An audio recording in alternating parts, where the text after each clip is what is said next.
Hello, and welcome to another episode of VR Download.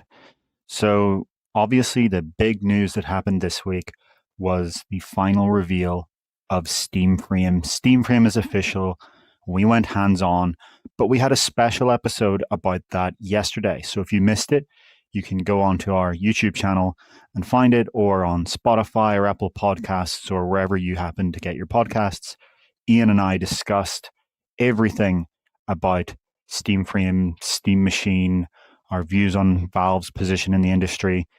That discussion was yesterday, and you can go and find it. Today, we're having a somewhat regular episode. It's at the regular time of VR Download, but we're going to mostly focus on my review of Meta Ray-Ban Display, the first kind of mainstream HUD glasses and the first product to ship uh, from Meta with their SEMG wristband, the Meta Neural Band. So before that, we will have three news pieces I'll quickly cover. One of them will be that Apple now sells the PlayStation VR2 Sense controllers separately for use with Vision Pro. Sony has never sold them separately from the headset package.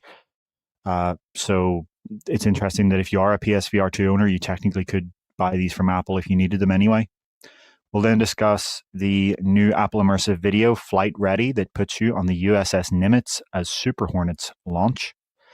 We'll discuss Meta opening its LA store, its second permanent retail store, the first one that isn't just right beside its campus, the first one in a major city, Los Angeles, where it sells smart glasses and Quest headsets.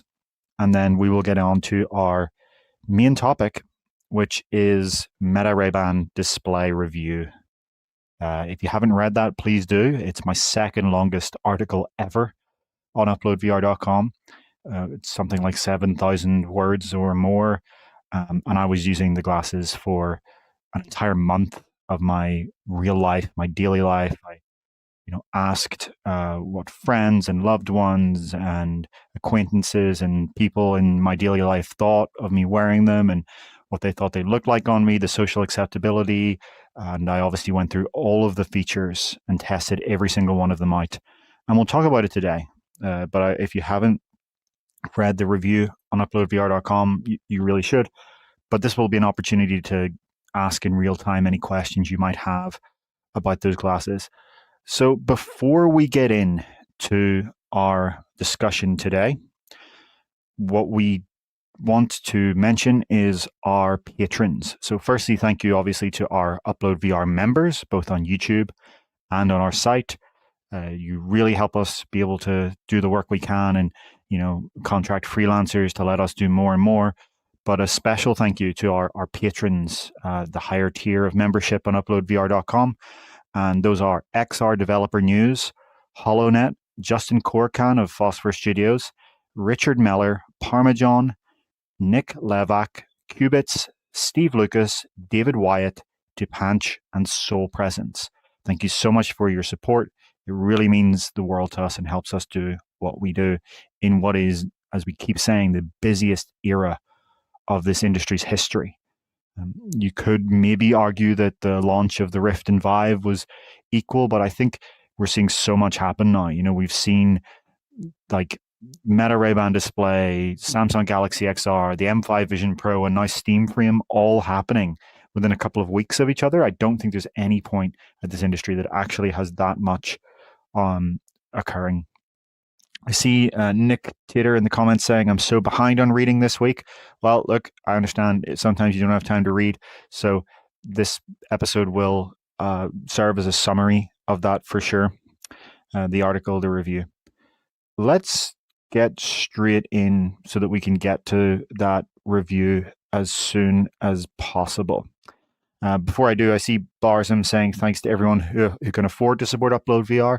Yeah, look, to be clear, if you can't afford it, obviously, we hold nothing against you. We still appreciate your readership and your viewership. We love that you're engaging with our videos and reading our articles. I understand that sometimes it's just not something that you can financially justify, and we're not going to pretend that everyone can. But of course, as Barzum says, it really is appreciated when you can, because it isn't free to run our website. It isn't free to do what we do. We have to pay the bills. And, I think it's much better to be able to pay for journalism than have to read ads, right? Because we have to make money one way or the other. So, yeah, that's the decision you have, and everyone's going to make that differently for themselves. Statler and Waldorf saying, feels like the busiest time in VR, but also the most disappointment feels off. That's an interesting take. I guess it depends on exactly what you're looking for from VR. If you were looking for a Valve Index 2 that was, super 4K micro OLED, 150-degree field of view, body tracking, face tracking, DisplayPort, whatever, that's not what you're getting right now. There isn't a company that's currently kind of serving that. But I think if you look at what's happening here, you have Google entering with a full XR operating system, Samsung coming out with their hardware expertise on a Galaxy XR, Apple putting their fastest chip, the M5, or their fastest base chip, the M5, into a standalone headset. Valve, Steam Frame, it's Steam Deck kind of, but in a headset. You can hear that discussion yesterday, and so many companies entering smart glasses. Yeah, I think we're in a very good place. I see some people mentioning the possible Asus Horizon OS headset that was announced, a year and a half ago now. I think if that becomes a thing that actually ships, that will probably be a bit more targeted at some of the enthusiast demand here, but we'll have to see what happens there. So yeah, let's just jump straight into our first news topic here, and that is that Apple now sells the PlayStation VR2 Sense controllers, ostensibly for use with Vision Pro. But if you were a PSVR2 owner who lost or broke both of your controllers, you could avail of this deal. Obviously, the headset and controllers, PSVR2 and controllers, is $400. Apple is selling the two controllers with Sony's official charging stand for $250. As we said when this was announced, that's a steep price, right? That is almost as much as an entire Quest 3S Plus controllers just to add controllers to your Vision Pro. It limits the number of people who are ever going to buy these. It means that Vision Pro is a gaming platform. It's a headset that can do it, right? And you can grab these controllers, get the app ALVR on the App Store on Vision Pro, and connect to Steam VR wirelessly through your home Wi-Fi network, just as you would with Virtual Desktop or Steam Link on a Quest headset. That is something that Vision Pro can do now, and it's actually a really great headset in some ways for that. The in some ways is that it doesn't actually have foveated streaming that Steam Frame has, because Apple doesn't give developers access to eye tracking. Apple is the only one that gets to use eye tracking in a raw sense of knowing where you're looking. That's a huge downside, but you do get those gorgeous micro OLED displays. You do get the fact that Vision Pro it's the only headset out there that has a truly automatic guardian/chaperone/safety system. So that's one of the reasons I actually really enjoy Vision Pro for PC VR. I can, even if I've moved a bunch of furniture about and I have some boxes lying there, instead of having to go in and draw a new Guardian boundary and walk around those, you just put on the Vision Pro and jump into ALVR. And Vision Pro, what it does is it constantly is creating a 3D environment mesh using the LiDAR sensor. So if I get near that box or that chair or that TV, it just feeds it in with pass-through. It's not the whole world goes to pass-through. It's just that object that I'm getting near comes to pass-through. So really, really cool feature.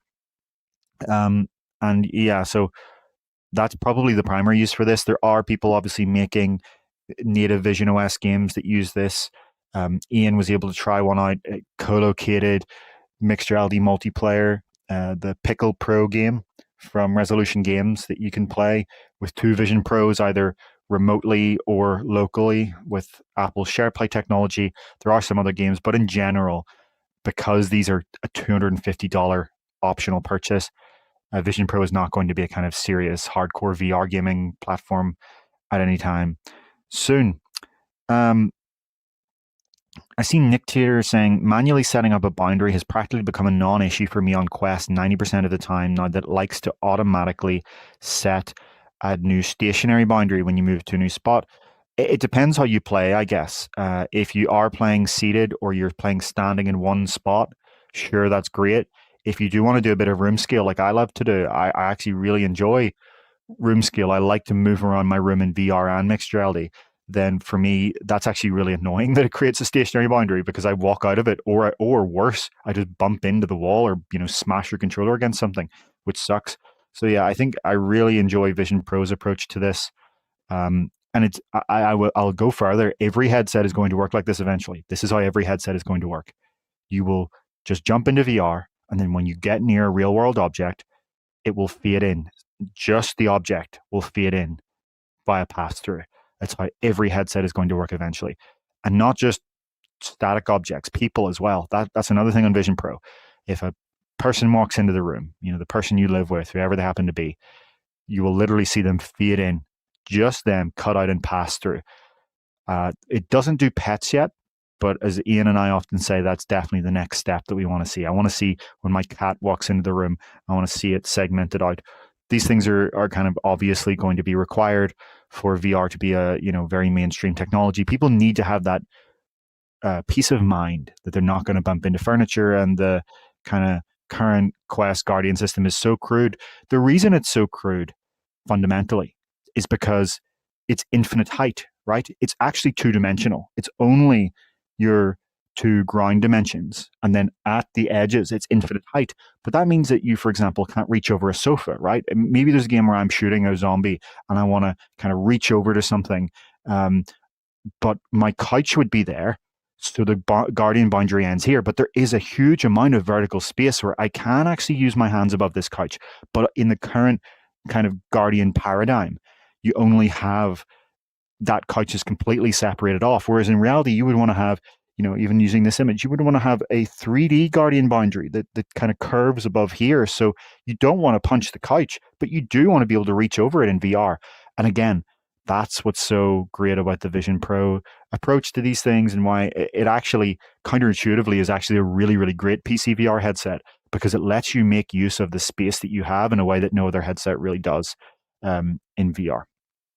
Okay. Andrew Tech says, does the Steam Frame have the ability to do that real world pop in? No. So Steam Frame works very similar to Quest 2, actually. You just paint out your Guardian boundary using a controller, your chaperone, and then you get near it and you see the boundary. Steam Frame does not have a depth sensor. It does not have environment segmentation. Steam Frame, from a Guardian perspective, works exactly like your Quest 2 would have. Law Verb saying that it would be so neat to see a perfectly cut out cat walk into your VR experience. Yeah, look, even seeing a person is really remarkable when you see it for the first time in Vision Pro. An example of this is that I obviously use Vision Pro on the plane all the time. And as I often say on this show, and if I'm in full VR, which I sometimes am for whatever, maybe I'm in a full immersive video or whatever, and the flight attendant walks down the aisle and kind of goes to look at me and maybe ask a question, I will be in this immersive video, right? This 180-degree video or 360 video in some cases, and then see the flight attendant segmented out, pop in through the virtual world and see them speak to me and be able to kind of hear them. So all of these things are critical, right? There are so many times in daily life. If you live alone, this doesn't matter that much, the person segmentation. But if you live with a family, you know that sometimes someone's going to walk into your room and ask you a quick question. And you could just take the whole headset off and put it back on. But it's actually really incredible to be able to just, quickly respond to someone and then be straight back in. So yeah, that's why the combination of Apple Vision Pro and PlayStation VR 2 controllers can actually make for a really remarkable PC VR headset. And ALVR just got an update on the beta channel for Vision Pro, the test flight, that uses a new API in Vision OS 26 for low latency networking that actually makes it even lower latency than before. So, it's one of those things that's being refined over time. ALVR it's an open source project. There's a lot of tweaking. Ironically, from an actual networking perspective, the Vision Pro is the least kind of plug and play and go solution. You actually do have to tweak a lot of network stuff and encoder stuff to really dial it down. But yeah, I'm excited to see potentially virtual desktop come to Vision Pro one day, and Steam Link VR. It would be great to see Valve Steam Link VR. In both cases for these developers, it's a lot harder to port to Vision Pro than it is to port to another Android headset or, of course, SteamOS that Valve owns. So yeah, I think we can swiftly move on from this story. I see Sharon saying people are so critical of the Apple Vision Pro's price, but expect all their tech in cheaper units. Yeah, look, there's a reason an Apple Vision Pro is $3,500 at the end of the day. It does offer, really high end experience. There are some things that it does that are deeply important for mixed reality and VR that no other headset does, and you will see all of the competitors copy these things over time, right? I expect that the headsets of the next few years will resemble Vision Pro far more than they resemble the headsets that came before Vision Pro. There's definitely going to be an inspiration thing there. Yeah, so unless anyone has any other comments about the PlayStation VR2 controllers arriving on Vision Pro, I think we can move on to talk about our next news story here, which is Flight Ready. So I just want to note this because this is actually one of my favorite immersive videos I've ever tried. And it's called Flight Ready. It's 14 minutes. It's exclusive to Apple Vision Pro. It's an Apple immersive video. And it was filmed on the USS Nimitz aircraft carrier, one of the United States' 10 Nimitz class carriers, one of its 11 super carriers. This is a carrier with a lot of history. There have been documentaries on it before. It has been involved in a lot of wars and conflicts, including the Gulf War and the wars in Iraq and Afghanistan and the Iraqi no-fly zone and some of the incidents in the Middle East. It's also famous because anyone who is somewhat interested in UFOs and such will know that this is the carrier that David Fravor took off from in his F-18 Hornet, where he F-18 Super Hornet, I should say, where he encountered the Tic Tac UFO, the white oblong sort of F-18 sized object that was hovering above the ocean and then started to dart about at very high Mach with no delay in acceleration, and did all these kind of maneuvers with no apparent means of propulsion, according to Fravor and the other aircraft as well. There were two Hornets here that were, according to these pilots, engaged with it. Probably considered to be, in case anyone's wondering why am I talking about UFOs here, it's famous because it's considered to be the most credible UFO encounter of the modern era. As in, this was a situation where you had, the radars on the destroyers and the radars on the E2 Hawkeye, which is kind of like a plane with a big circular radar at the top, all tracking these strange objects, and then the Nimitz sent out two of its Super Hornets to see what was going on, and according to these pilots, they saw this thing at visual range. This isn't like I saw some little dot in the distance, or during the night I saw a funny light. This is trained Super Hornet pilots saying that from visual range they could clearly see, to the point where they could see details on the thing. They could see a white oblong Tic Tac shaped object. So UFO rant over. Just very cool that this is the same aircraft carrier and air wing. So what is this about, and why is it a cool immersive video? It places you on the flight deck for Super Hornets taking off and landing, and these are amazing shots of these really, powerful fighter jets shooting off the flight deck and landing back down. You also have these big sweeping aerial shots where they've put an immersive camera in a helicopter and they're flying it over the ocean as the Nimitz sails past, and you have Super Hornets kind of shoot past at low level. It's really striking. If you're a fan of military documentaries and anything like this, or if you served on a ship, you'll find it really compelling. And the video quality here was really, really good. I think they're doing something special with the encoder here, because this actually felt better than any other Apple immersive video so far. I don't know why. Maybe some minor change in the camera hardware, but it just actually looked very, very, very sharp and high quality. Maybe it's the bit rate they've increased or something. Who knows? All I can tell you is that this was one of the most visually impressive, both from a compositional and from a video quality immersive video I've ever seen. So if you have an Apple Vision Pro, or you have access to one, or you can go to an Apple store, and sometimes they'll let you watch an immersive video of any, if they have time, they'll let you watch whatever you want. You should go and try this out. And it's another example of how, we've said this before on this show, immersive video is the perfect format for documentaries. documentaries in many ways are about like putting you in another place and describing this place and showing you what's going on. And this is what better way to actually kind of be in 3D 180 degree with high dynamic range and 90 frame per second recording there. Barzum is asking, are you still testing the M5 Vision Pro? Absolutely, yeah. So we'll get into soon my review of Meta Ray-Ban display. And as we say so often on this show, a review is what happens after you've used a product in your home for days or weeks. A review is not, I went and tried this for 30 minutes at a company's headquarters and here's all the bullet points they gave me.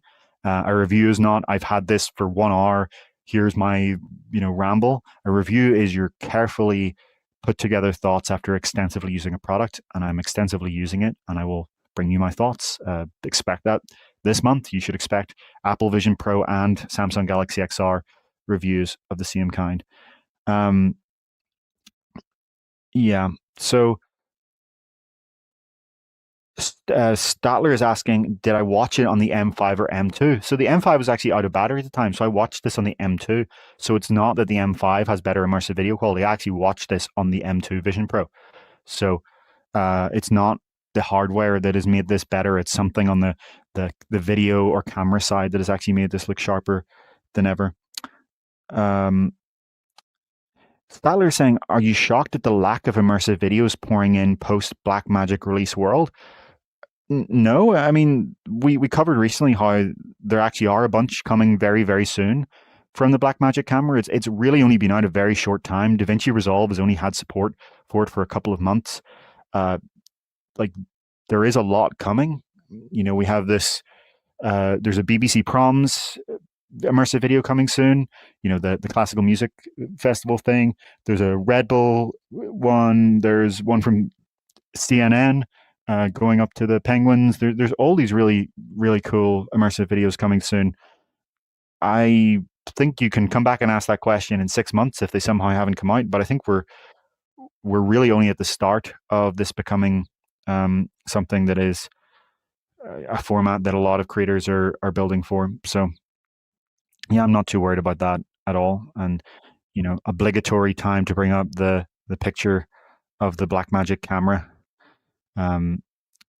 Yeah, so let me also bring up our classic image that we love to bring up that shows the full setup.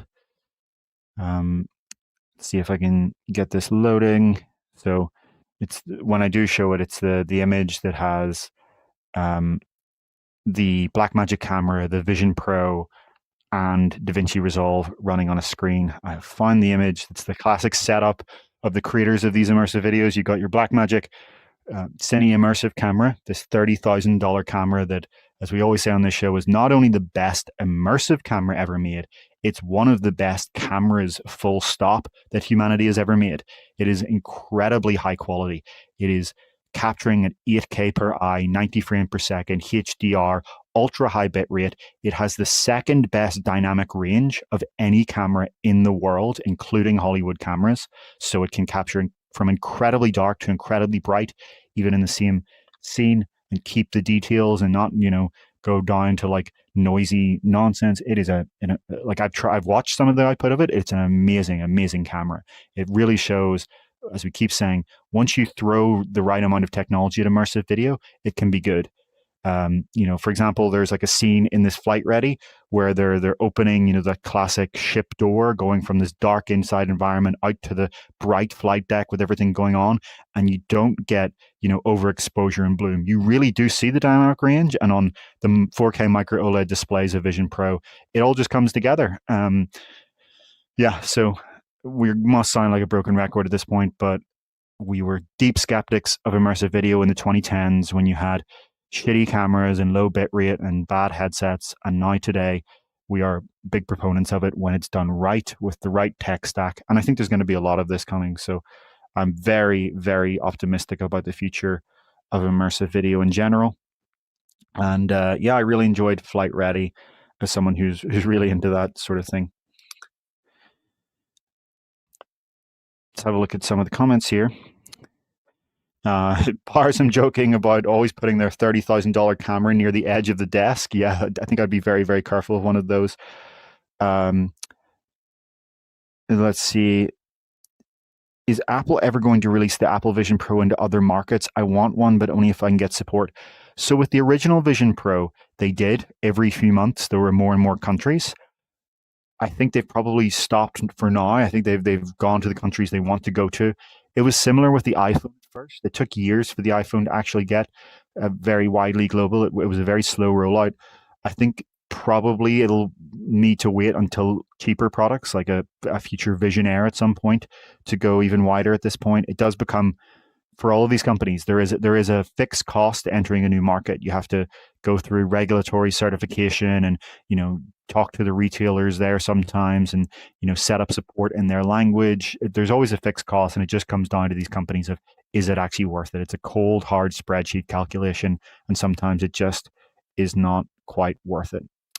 See Sharon saying that I think horror movies will be perfect for immersive content. I can't imagine how terrifying that genre would be. It's a really good point, Sharon. I would find it very terrifying for someone to make a Apple immersive video in horror, especially when you have those 4K micro OLED and the really wide dynamic range of the Blackmagic camera. I think that would be absolutely terrifying. Maybe for next Halloween, we'll see that from Apple. It does sound pretty likely that that's going to come around. I saw someone asking you what my opinion is of that UFO incident. Look, it's one of those things. Extraordinary claims require extraordinary evidence, to quote Carl Sagan. Right? It is. You got to wonder what it was. It comes down to either these F-18 Super Hornet pilots are somehow deeply mistaken about something they claim to have seen from very, very close range over. I think this was a multiple minute encounter. Like, this wasn't like a flash. They're talking about, going into like a mini kind of dogfight circle with this thing. So either they're deeply mistaken, they're lying, or this was something deeply anomalous. But you never know. Look, extraordinary claims require extraordinary evidence. There are always low probability events. It could be some really, really rare form of ball lightning or something like that, or some really bizarre 1 in a trillion weather event where a cloud somehow forms into a tic-tac shape and starts, going around. It could be some sort of crazy, light phenomenon. It could be something we just don't understand that isn't necessarily artificial. It could be anything that you can come up with in science fiction as well, right? It could be someone in another dimension floating into our dimension for a few minutes and going away. Look, without any evidence, it's all just speculation. I have no idea. All I know is it's a very, very strange event, and it's what you call a radar visual contact. You have radar picks up something, you send out someone, and they see it. So there's something was there. Who knows what it was? I only brought it up because it's one of the reasons that the USS Nimitz is very famous these days. Okay, let's move on to our next topic then, which is Meta opening its second store. So Meta has had a retail store in Burlingame, California, very near its headquarters for years now, but it really is just around the corner from its HQ. It's not really, in a big city. If you're going there anyway, you're probably a Meta employee or someone who's very, very enthusiastic. It's not exactly walk in off the street in a major city. Well, now they've just opened exactly that, a walk in off the street Meta Lab is what they call these stores in LA. So to be clear, Meta is also doing temporary pop-ups in Vegas and New York. The Vegas one opened last month, and the New York one is opening soon, probably in the next few weeks. But this one in LA is permanent. It's an actual permanent retail store. You can see the design here, where from the other side of the street, it's like the shape of smart glasses, the Ray-Ban Meta glasses specifically. But in this store, they are actually selling both Quest headsets and glasses. It's not just glasses. You can go in here and try and buy a Quest, as far as I'm aware, based on what Meta has told us. And so it's difficult to know whether this is going to be something that's very wide or whether it's just a small scale experiment, right? One of the biggest advantages of Apple Vision Pro is that Apple has this massive infrastructure of stores around the world. So you can go in and get a demo. In that demo, the Apple employees will scan your prescription and put the perfect prescription inserts in for you. They will then use their iPhone to scan your head and give you the perfect size of head strap and facial interface. And then they will guide you through a demo. These people, these Apple employees being, trained specifically to give you the best possible demo. And I've heard many experiences from these Apple Store demos that they've just been so much higher quality than some Best Buy employee who was just kind of told, yeah, man this stand over here and put the Quest on someone's head. So, yeah, that's one of the biggest advantages. The other thing is, your headset breaks, you have some sort of issue with it. You can just walk into the store and get it fixed. I think this kind of the demo experience is really, really important more than that. And it's one of the ways in which Apple has kind of accidentally built up this massive advantage for AR and VR, where demos are more important than ever. We say it all the time at UploadVR.com. This is a conversion on contact religion, VR and AR.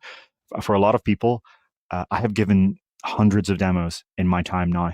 And so many people beforehand are skeptical. And, maybe because they're a friend or acquaintance, they say, yeah, sure, I'll try out your thing, whatever.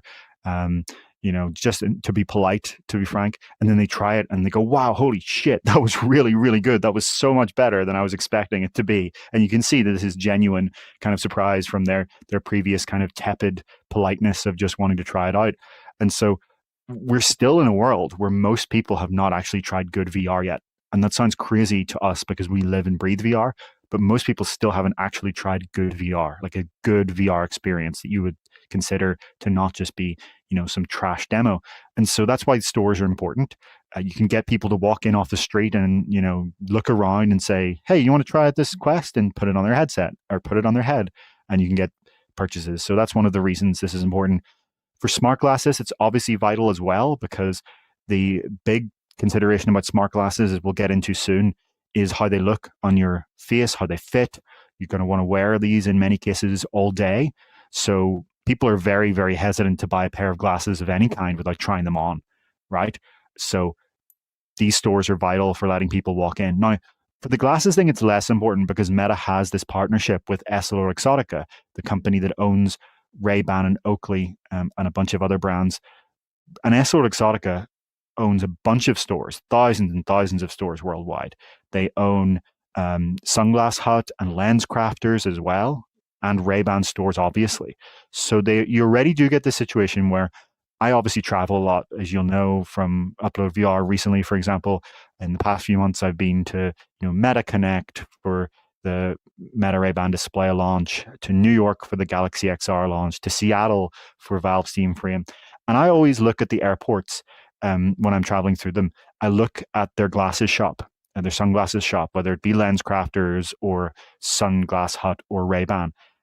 And most of them have the Ray-Ban Meta glasses in them, which is crazy, right? So by this partnership gives Meta access to so many stores. I see people, I've literally stood by these stores and had a look in and saw multiple times people walk in and go, oh, can I try on the AI glasses? Can I see what they look like? So this is kind of a channel that it's not that important for Meta to have its own stores yet, until Meta maybe wants to go in to do its own glasses.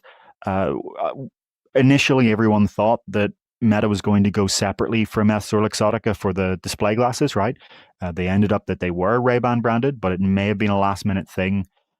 We don't know, are they going to get Ray-Ban branding for the AR glasses, or are they going to, maybe do some other brand from EssilorLuxottica's massive arsenal? We don't know. But if they do go it alone, they'll definitely need these stores. And I think even when you do have the glasses stores, the more tech you put into these things, the more it becomes important to have a tech first employee, right? When you're just demoing glasses that are taking pictures and doing audio, it's kind of fine to have someone who's mainly a Ray-Ban employee. But once we get to the world in a couple of years' time where these are true AR glasses and you're spawning virtual browser windows and placing Pokemon on the ground and things like that, and playing cubism, at that point it becomes a lot more important to have technological employees. So I wonder how that balance will go. For now, this is just one store in LA, a couple of pop-ups in New York and Vegas that are going to be open for a couple of months, I think, plus obviously Meta's campus store. And we have some Meta's campus store is cool because it has this giant screen where you kind of get this mixed reality view of yourself playing in the headset. And we haven't seen what the LA store is like yet. We're considering sending someone, to try it out. If you are in our audience and you live in LA, or you are someone who visits LA in any regular kind of cadence, please let us know in our comments, on our contact form, or however you want to tell us. Please let us know your experience. Please go to the Meta Lab, as they call it, in LA, and let us know how it is. I really would love to know what your experience is there. Take photos and videos. If you are a freelance writer, I guess, if you're someone who's experienced in writing, you could maybe even pitch a story to us, and we'll see what we think. I'm not the decision maker there, but I can certainly pitch it for you. It'd be very fascinating. Okay. Having a look at the comments here.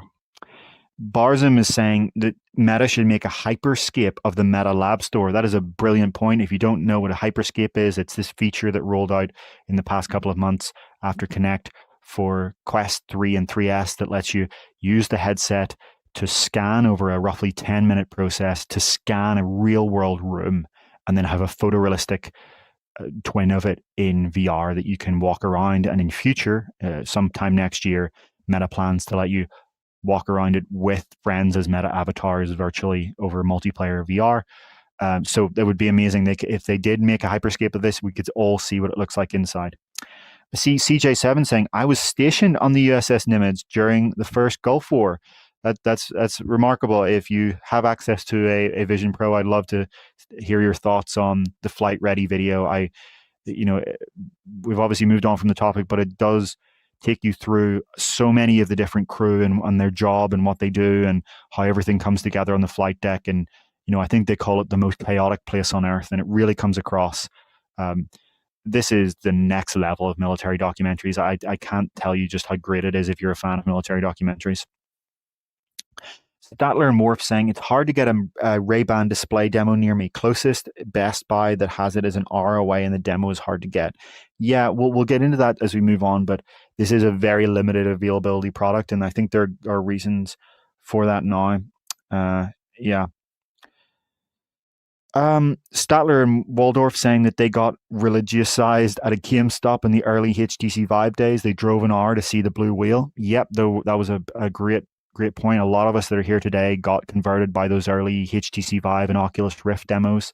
The wheel, the blue, was an incredible demo of room scale VR. To this day, I think it would be impressive, and it sold a lot of headsets, but a lot of people still haven't had a great demo like that to this day, especially on a global scale, especially if you go outside the first world. A lot of people simply have never tried even a proper VR headset at all, as in a headset that has like positional tracking and such like that. Most people at this point have maybe put on once like a Galaxy or a Samsung Gear VR from a decade ago, or like a Google Cardboard. But genuinely, to this day, most people have not actually put on a proper VR experience.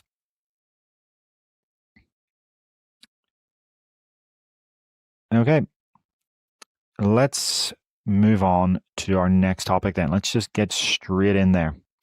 Let's talk about my review of Meta Ray-Ban display. So here I am wearing it outdoors.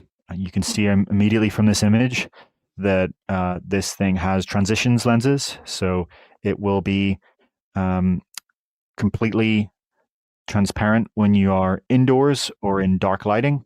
And in brighter lighting, it will get darker by default. So that's just an inherent thing. These can act as both your all-day prescription eyewear or just your off-ear audio.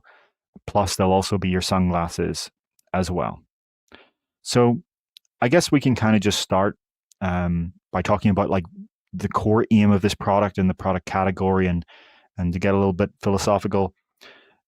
The primary computing device today for most people in the world is the smartphone. And even if it isn't your primary computing device, if you are, someone who's like a tech enthusiast, maybe your primary computing device is your PC or your laptop or something like that. It will be at least your primary mobile computing device, the one that you use when you leave home, right? You're not constantly every time you want to check a message, pulling a laptop out of your backpack and deploying it. If you are, great, but most people, the vast majority of people are not. And so the smartphone has become the most successful consumer tech product of all time. More people own one than own a TV and car combined globally. More than a TV and car combined.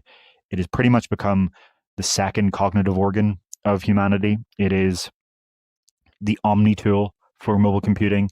It's your communicator, your internet browser, your entertainment device, your navigator, your flashlight, your alarm clock, your calendar, your note taker. It's your everything. It is everything in one. Your camera, of course, is one of the most important use cases there. And it's your wallet as well, right?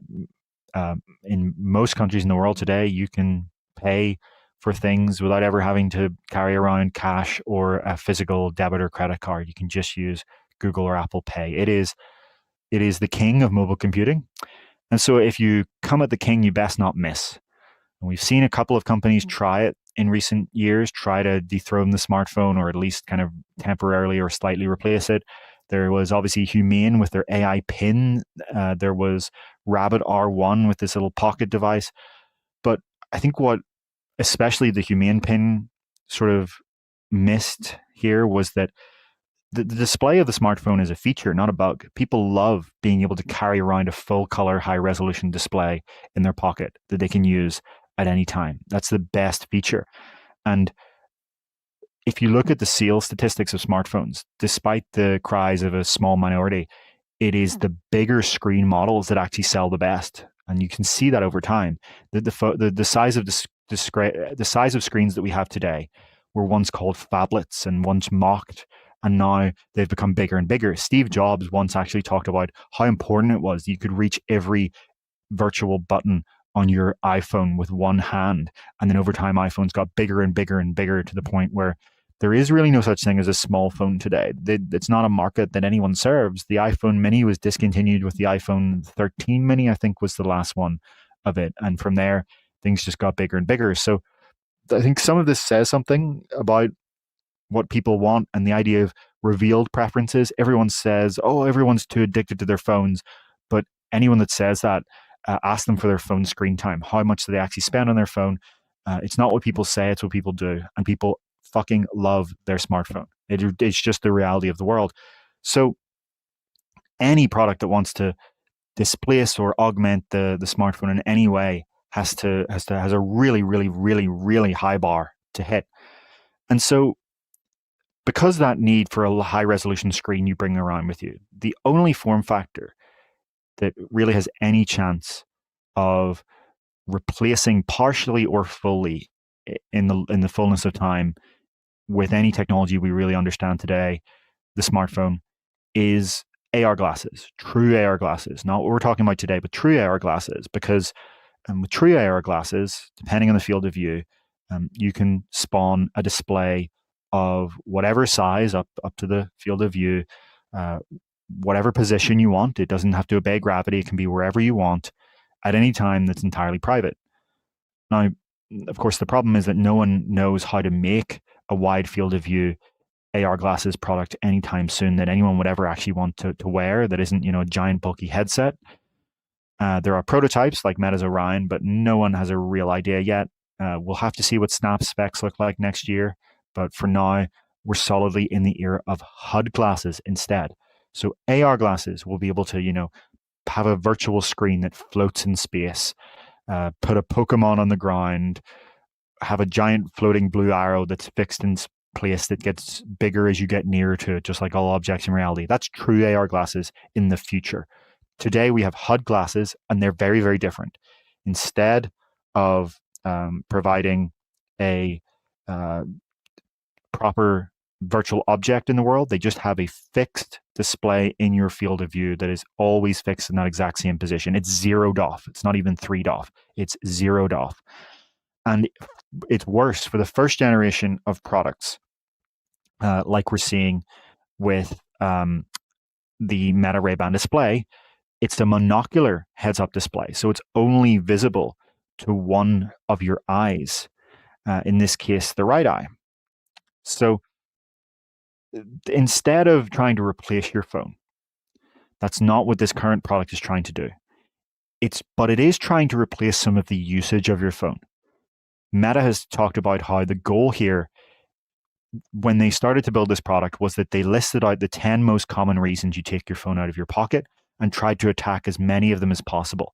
The idea here is that you take your phone out of your pocket less often than you would have to do otherwise without this product. And so why is that being done at all? I guess we should briefly say it's because the problem with a smartphone, as amazing as it is that having to look down, crane your neck down, and pull something out of your pocket completely disconnects you from the world around you. It takes your attention away. It's the obvious reason why you can't use a smartphone while driving. This is what a typical street or cafe or bus or train or plane looks like today. It's everyone looking down at their phone. And so I often actually find this quite funny when people are talking about not wanting to be disconnected from the real world and in a metaverse or AR. We're in that world. Look outside. No one's really there. You see some genre of video online now where people try to, do funny things in public places and no one's even looking at them because, they can be doing the most ridiculous things in the world and no one is even noticing because everyone's on their phone.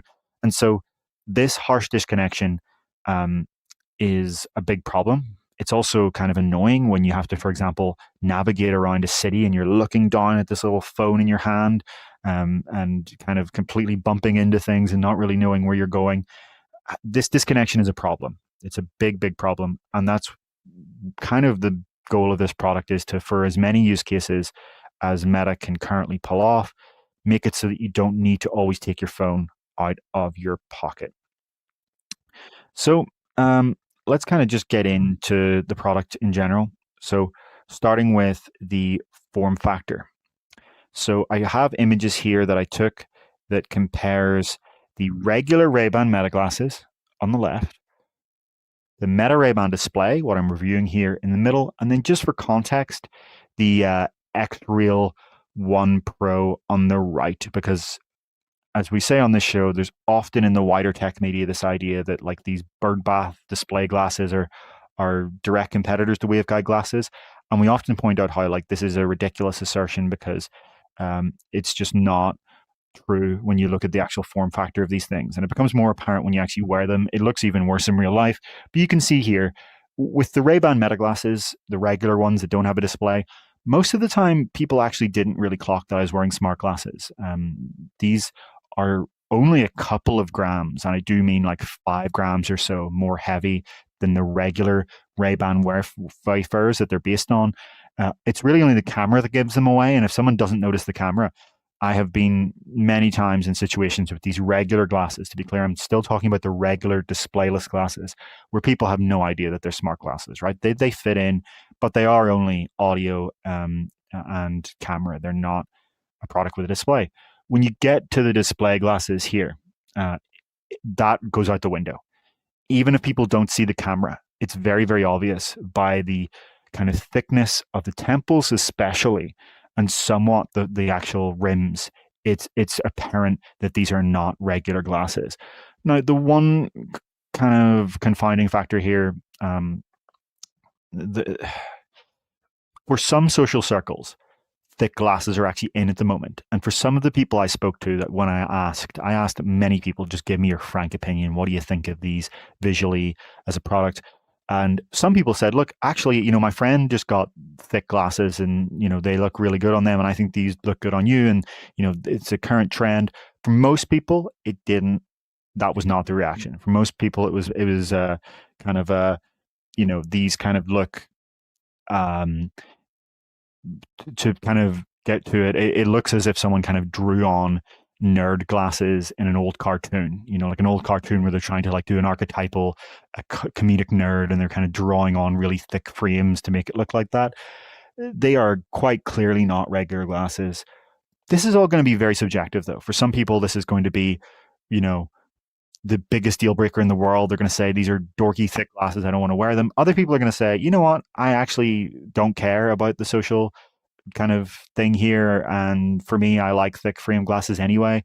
That's going to be quite personal. Where you land is going to be kind of dependent on your own take on that. So that said, the one thing that was not an issue here, social acceptability was definitely an issue. Social comfort. What was not an issue was physical comfort, and this really surprised me. There's a lot of kind of conventional wisdom that these must be uncomfortable because they're 69 grams compared to the 45 or so grams of regular Ray-Bans and the 50 grams of the Ray-Ban Meta smart glasses. So they are a big jump up in weight relatively. But actually, I find these really comfortable. I never at any point thought I find these uncomfortable. And I think there are a couple of reasons for that. So one reason is that there actually is a very, very soft and comfortable material in the nose here. The other is that it is all about the temples. They're actually made of a kind of what's the word here? Kind of softer feeling plastic. They're more flexible. And because they are larger, right? Look at the massive size difference between these. They're actually distributing the pressure over a wider area. So here's the crazy counterintuitive thing. I find the Meta Ray-Ban display more comfortable than the Ray-Ban Meta glasses personally because of this combination of the softer material that pushes against the nose plus the softer, more flexible and wider area, right? So, greater area, less pressure, obvious physics. I actually find it really comfortable. I did not find this to be a comfort issue at all.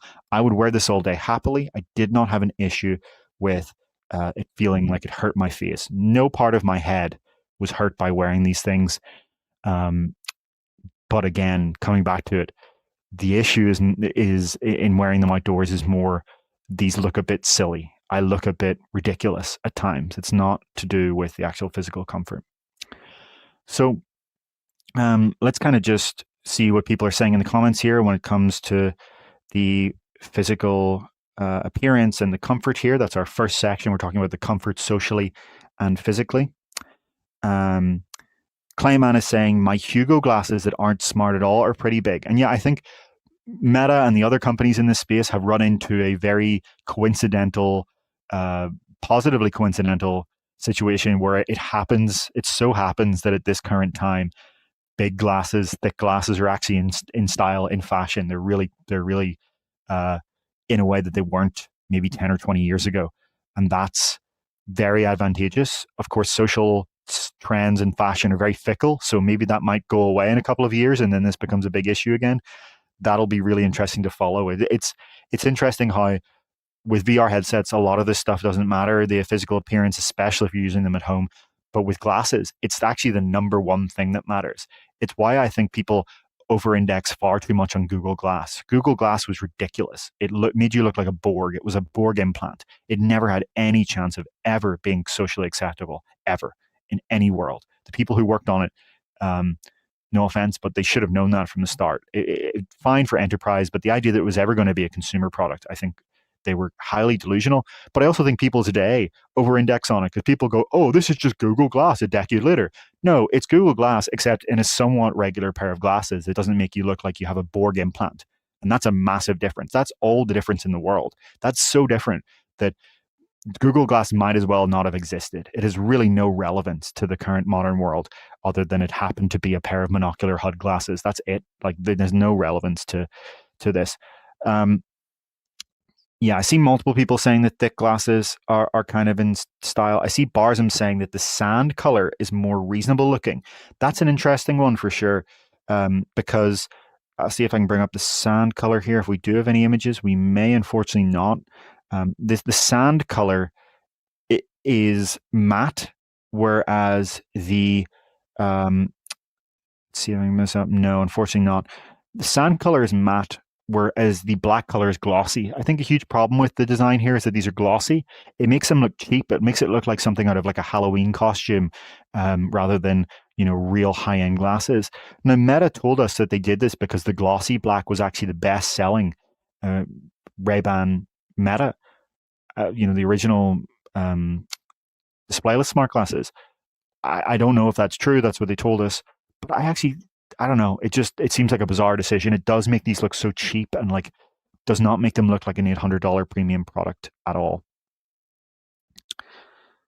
Okay. Let's see.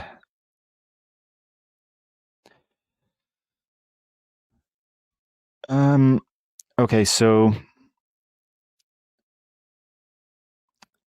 Sharon says, I see glasses and goggles as different, never converging devices. Glasses are primarily AR, goggles for full immersion. I very much agree with you on that, Sharon. I do think that the idea that people have that these are converging products or that one is just a stepping stone to the other is nonsense. These are distinct categories. And if you like to play the VR download drinking game, it is time to take a shot because we're going to bring up the ABRAS graph. These are definitely distinct product categories. Very much so agree with that. No disagreement there. So I think we're ready to move on to our this next section here.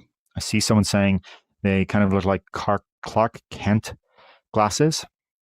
I see Caleb saying that the sand color, so again, there are two colors, glossy black and matte sand. I see people saying that the sand color actually makes the camera more apparent, which is an interesting trade-off.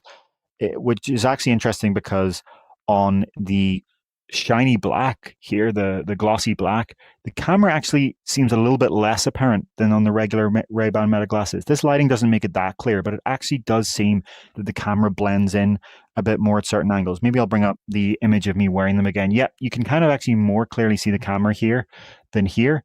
In many cases, again, the issue was not that people said, "Oh, there's a camera on this thing." It was the physical size of it that gave it away as being smart glasses. Yeah, let's talk about the display itself. So the monocular display. Nick Teeter saying, David encouraging day drinking. No, we obviously meant take a shot of orange juice or apple juice or Coke Zero or whatever you happen to be drinking. We would never encourage playing the real version of the VR download drinking game. Statler is asking, how snug is it? Can you wear it on a theme park ride? I wouldn't say it felt incredibly snug. Like, I don't know. If I leaned down very far, they would maybe slide a little bit down. They didn't fall off, but they would slide a tiny bit down. And you have to kind of shove them back up.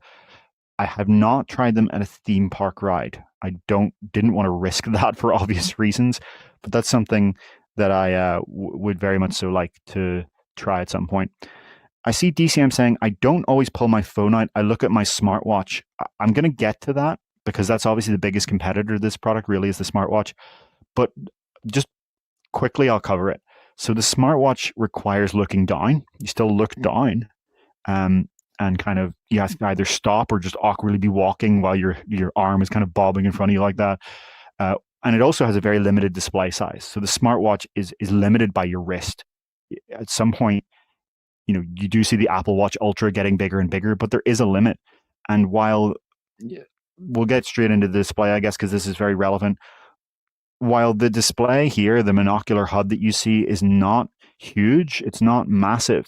It is distinctly larger than a smartwatch display. It absolutely is. And that means that you can show more things instead of having to have, an email or a message or whatever it happens to be, scroll down. To be clear, this doesn't support emails. I'm just saying in theory for HUD glasses in general, instead of having to watch it kind of slowly scroll down, having to, scroll through the message, you can just see the whole message at once. You can see more text. You can see, images and text at the same time. It's a display that is in apparent size-wise, like kind of something between your smartwatch and your phone. And I think there's actually a lot of utility there. So, I've owned a smartwatch. I currently use a Fitbit, but I have owned a Pixel Watch, and it was the larger size. And even then, I always found myself thinking, I wish it's so small. I have to do so much scrolling and all the time. Whereas for the HUD glasses, it's bigger, and with future products, these are only going to get bigger and bigger, right? The size of virtual HUD and display that you're going to get is going to get bigger over time. So, let's talk about the field of view.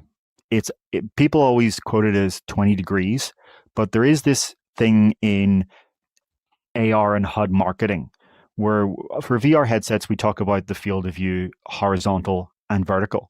But then for AR and smart glasses, it's always talked about diagonal. And from basic mathematics, you'll know that the hypotenuse is always going to be bigger than the two sides. So by quoting the diagonal field of view, things sound bigger than they are.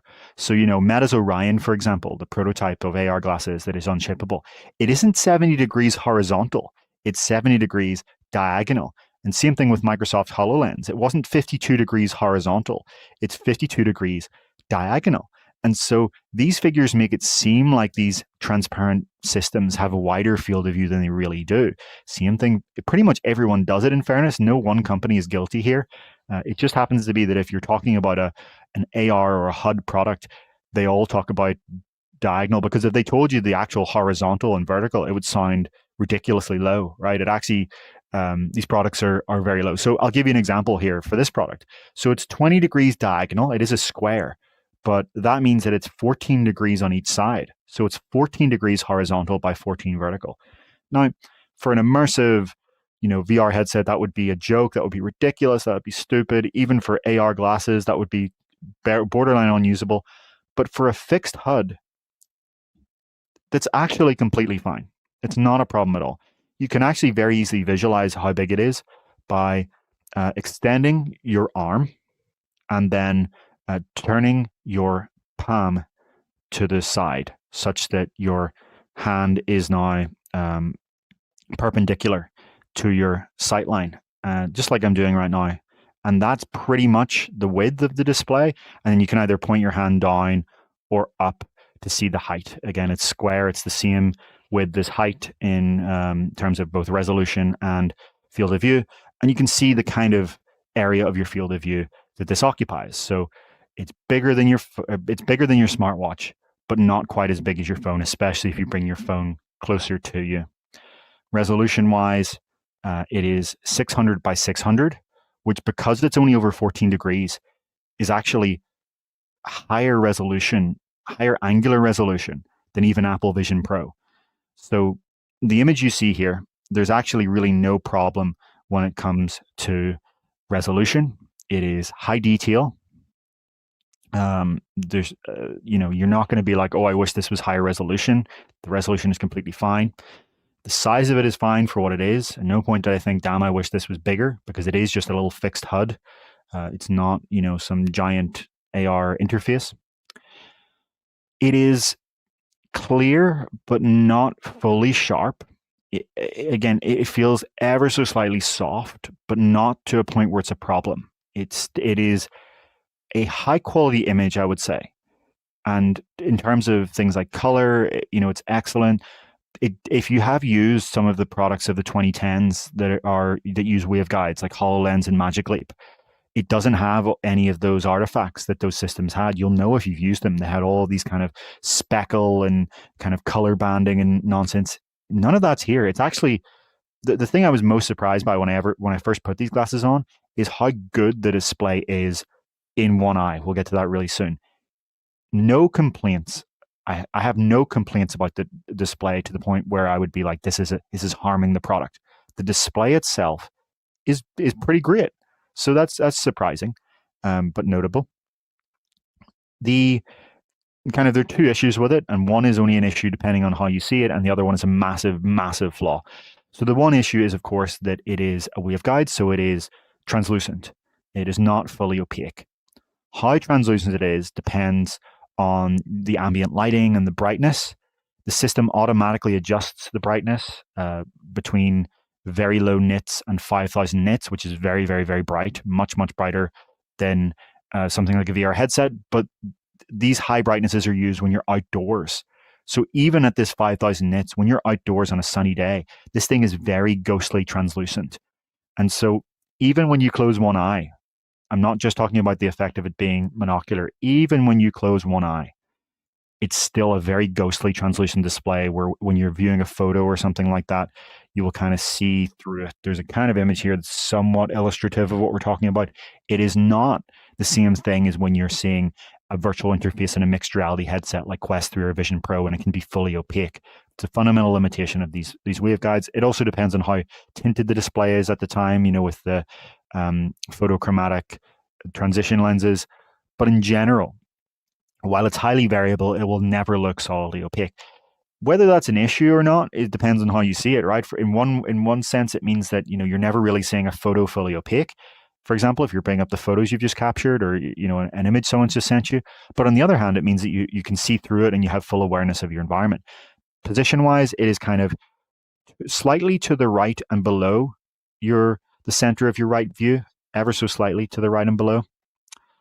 But let's just get to the glaring problem because we've danced around it. The glaring problem is that it is monocular. It is only visible to one eye. There is nothing at all shown to your left eye. Only your right eye gets an image.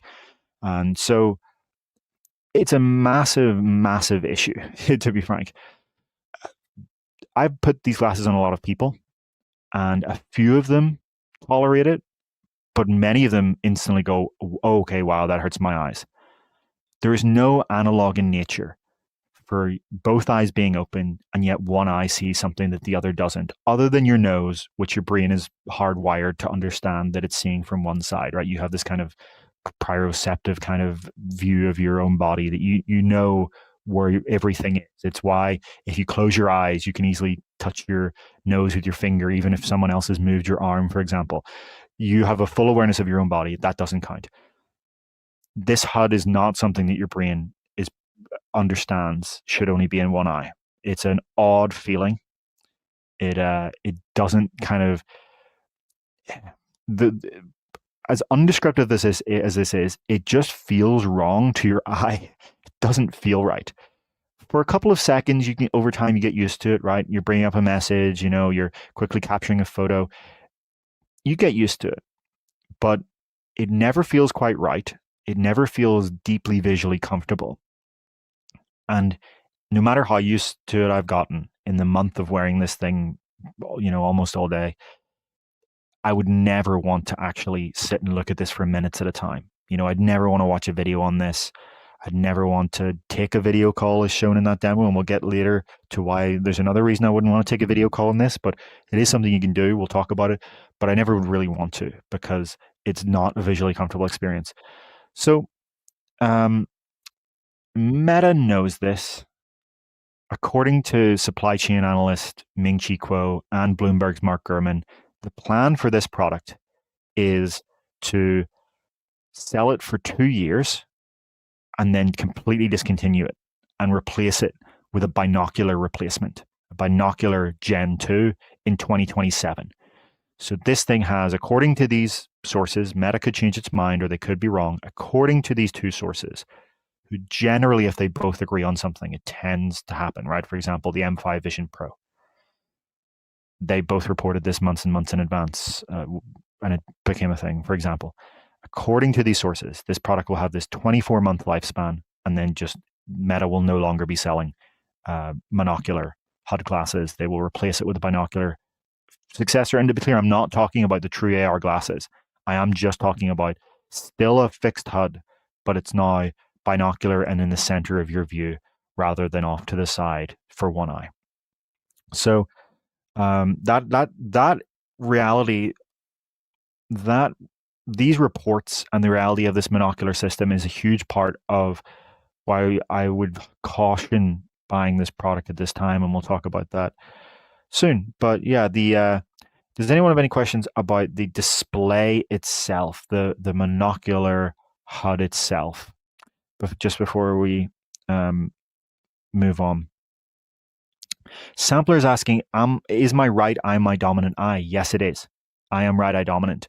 If you were left eye dominant, I think you would be screwed here, but I don't know because I'm not left eye dominant. Barzum asks, David, your discomfort with the monocular display, did it decrease over the month of using it? Yes, but not enough to ever make it be like, oh, I don't mind anymore. My eyes got more used to it, but never fully used to it, It's like, I can't think of a good analogy here, but maybe if you, I can't think of a good analogy, but there are some things in life where you hate it at first and you get a bit more used to it, but you never love it, right? I never thought, wow, this is great. I really enjoy only seeing something out of one eye. And so when it comes to that kind of future product and seeing why this could be so much better, if I close my left eye when I'm using Meta Red Band display, you instantly get it. You're like, damn, this looks so good now. I really like this. It looks more right. It's really hard to put. There's a certain je ne sais quoi here that is hard to really put into words about why it feels wrong to have it in one eye and why when your eye is obviously used to when one eye is closed, not seeing something. Your brain doesn't reject that at all. It You can see that it just feels so much more comfortable. I would want to watch a video on this thing when I had one eye closed. If I put a pirate patch over my eye, I guess I could start using this in that kind of use case and really enjoy it. Um, I think this is going to be a much more widely appealing product once they can come out with a binocular version. I'll put it that way. And I actually think this is part of the reason why this is so hard to get. People have talked about this in the comments saying how they would have to drive hours to get to a demo. Part of the reason that this is available to purchase only after you have an in-person demo, in my view, is that I think for some people, this is just not going to be something that they would ever want to use because of the monocular issue. Some people are going to put this on and go, okay, no, just no. And I think Meta wants to get that to happen before they buy it rather than having them return the product. I think if this was sold online, it would have a very high return rate because of the monocular issue. Some people would see it and just go, okay, no. And, maybe those people get a bit more used to it over time, a bit, but I don't think it would ever get to the point where they find it really, really comfortable. And look, Meta aren't idiots here. They aren't just morons. Why did they put a monocular display?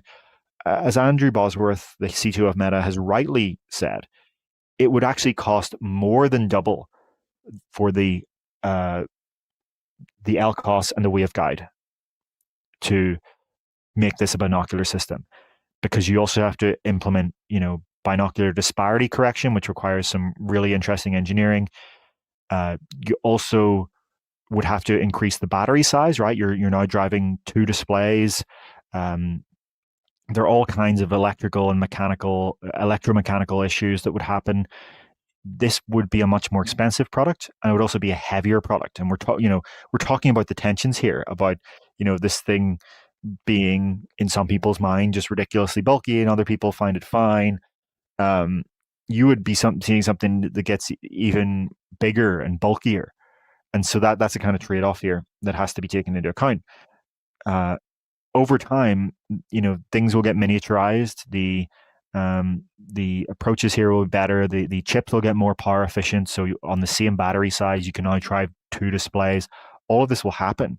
We've seen there are multiple Chinese companies that are preparing to start selling binocular HUD glasses, but they're all, at least 20 grams heavier, and they're all, hundreds and hundreds of dollars more expensive. So they're like $1,200, that sort of on the order. I see someone here saying that someone who has dominant left eye tried it and just found it unusable. Yeah, that really does make sense to me. That I don't see that being something you would want to do. But again, because of the design of this product, because of how intricate everything is here, they would have to have made a whole, not just SKU, but it would really almost be like a separate product. It is actually so much more difficult to, move everything over to the other side than it sounds. It would actually be, a big driver of cost, especially given, how more people are right eye dominant. But over time, when you get a binocular system, this all just gets solved out of the box. But I think that's probably another reason why Meta wants people to have to demo this. Okay, let's move on to one of the most interesting things about this, which is the lack of light leak. So you may have seen some clickbait YouTube thumbnails where you see a big, square display here on the other side because it's catchy and it makes you click. And, unfortunately, we're in the world where deception is rewarded, and so that's why people do it. We at UploadVR would rather have fewer views and clicks than deceive you, so we're not going to do that. And so I can now reveal something. The display is on in this picture. The display is on in this picture. And the display is on in this picture. And in this picture. But in none of them can you tell. And that's one of the most interesting aspects of this as a product. No one can tell when you're using the display, for better and for worse. And what I mean by for worse as well. And first, for context, a lot of pretty much every previous AR system, not that this is AR, but a lot of previous waveguide-based products, you had this eye glow on the outside. In some of them, you'd even be able to see somewhat of the display pattern. Um, it made it really, really obvious when you're using it, and in some cases, even kind of like blocks the person's eye because you have this glow over it. This has no glow. Meta says the light leak here is 2%, so 98% of the light goes to you and only 2% out. Even that seems high because, again, do you see the display here? I don't see it. It's not there. Now, there's one exception I should note. If you manually drive up the brightness, I mentioned earlier that the brightness automatically adjusts, okay? It adjusts to your ambient environment, and that's really, really important for a product like this. The system always brings the brightness up and down constantly, dynamically, constantly. Not like your phone where it occasionally does it. Every second, I think this thing is doing it to keep the display not so bright that it's annoyingly overwhelming your eyes, but bright enough that it's either fighting the sun or, relatively dim for your indoor environment. It's really, really important because you don't really realize this because our perception of brightness is actually kind of logarithmic. We think that, an outdoor day is a couple of times more bright than the indoor, but in reality, it's, orders and orders of magnitude more bright. And our eyes actually adjust to this, and our brain never realizes just how much brighter an outdoor day is than an indoor environment, for example. But your display needs to know that if you want to match this, right, in terms of ramping up from tens of nits to thousands of nits, which this product does. It really is a massive brightness range. So the one caveat I'll say is if you manually override the brightness, which you can do in a dark environment, if you go to a really dark environment and you drive the brightness all the way up, you actually can see the little square on the front at a very specific angle, okay, at a very specific angle. However, you do not see the actual display content. It just looks like a scrambled pattern. It looks like if you ever see like a JPEG decompress wrong, if you've ever seen that, like where it's all just scrambled, it looks like that. So it's always private. No one ever actually sees the content of your display. But in this one very, very specific scenario that you would never do unless you were intentionally trying to do it, you can make it go out. So I want to point that out before anyone says, oh, but I saw a picture where yeah. So yeah, if you really, really, really try, you can see some eye glow. But in the vast, vast majority of situations, and especially if you just leave the automatic brightness system to do its thing, you never will. And so that's obviously deeply advantageous in one way, right? It means you have a private display, you're reading messages or whatever, and no one else gets to see them. But it also has a massive trade-off. And that trade-off is that people never really know whether you're fully present or not, okay? So when you take out your phone from your pocket and you look down at it, that is and completely unambiguous social signal that you have now disconnected your attention from the person you're with. It's annoying. People do it all the time. There are deep problems in society that we're not going to get into today about that. You can go to a restaurant and see how many people are staring at their phones instead of each other. But at least you know, okay? At least you know. And so with Apple Vision Pro, to give some other context, they have this eyesight display. And it has 3 states. Not a lot of people know this, but it actually has 3 distinct states, not 2. One of them is when there is nothing virtual blocking your view of the person in front of you. Remember, Apple Vision Pro has person tracking, so it knows the people in front of you at all times. And that's showing your rendered view of your eyes with no obstruction. Like you can see on the left here if you're watching the podcast, you're watching the YouTube stream. The rightmost view, the other state on the other end, right, on the podcast, is when there is something completely occluding your view of the other person, right? So there's a virtual object that makes it so that you cannot see the other person at all. Or maybe you're in a VR game or you're in, a 360 video or whatever. And in that state, you get the front display of the Vision Pro shows entirely just a colored pattern. But there is a middle state where there is something partially occluding the person in front of you. It could be that there's a display over part of their face, a virtual display, or something translucent between you and them. And in that state, Vision Pro shows intentionally this eye glow. It's a choice. It's not something that they have to do. They do it intentionally. So you get a clear social signal when someone in a room has a Vision Pro on. Can they fully see you right now? Can they not see you at all? Or can they partially see you but blocked by something virtual? And this is actually one of the best features of Vision Pro. It's why eyesight is actually not a mistake. It's a really important thing. We'll talk about this many other times. But that social signal is so important to making this acceptable because you never have to guess, can you see me? With a Quest 3, for example, you have to guess, but it's a less common thing because you're mostly, using it in your room or in the living room and you're playing something. People know that you're using it because you're inside it, right? But when it comes to these display glasses, the Meta Ray-Ban display, you don't know. So at any time, I could be giving you my full attention. My glasses display could be off, or I could be watching, the Instagram video that someone just sent me. Subway surfers to make a attention joke here, or whatever the video is, and I could be reading a text message. I could be checking, photos and things like that. I could be, messing around with the settings. And you don't know. Now, if you get very, very used to someone wearing these glasses, you get to know by when their eyes are kind of looking down to the right a little bit. You learn over time, but it's never a clear signal. And there are times where your eyes might just be looking that direction in general. And so, as I pointed out in the review, there's a worst case scenario here, which some of you may have already kind of figured out, which is at certain scenarios, in certain angles, when people are at a certain distance from you, you could look down to see the text message just come in. And from the other person's perspective, you're just looking at their chest.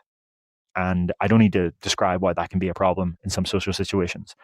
If you imagine this having intentional eye glow, that person would see, your glasses illuminate slightly, right? They would see some sort of glow on your glasses and they would see you look down to that glow.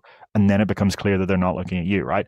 Or at least they're only partially looking at you. Whereas right now, they just see someone with transparent glasses. From the outside, these are not display glasses. They're just glasses. And they just see someone with glasses dart their eye down to the right. And so, yeah, that's, you never know, are they looking down to the right or are they looking at the HUD? They being the wearer, me in this case.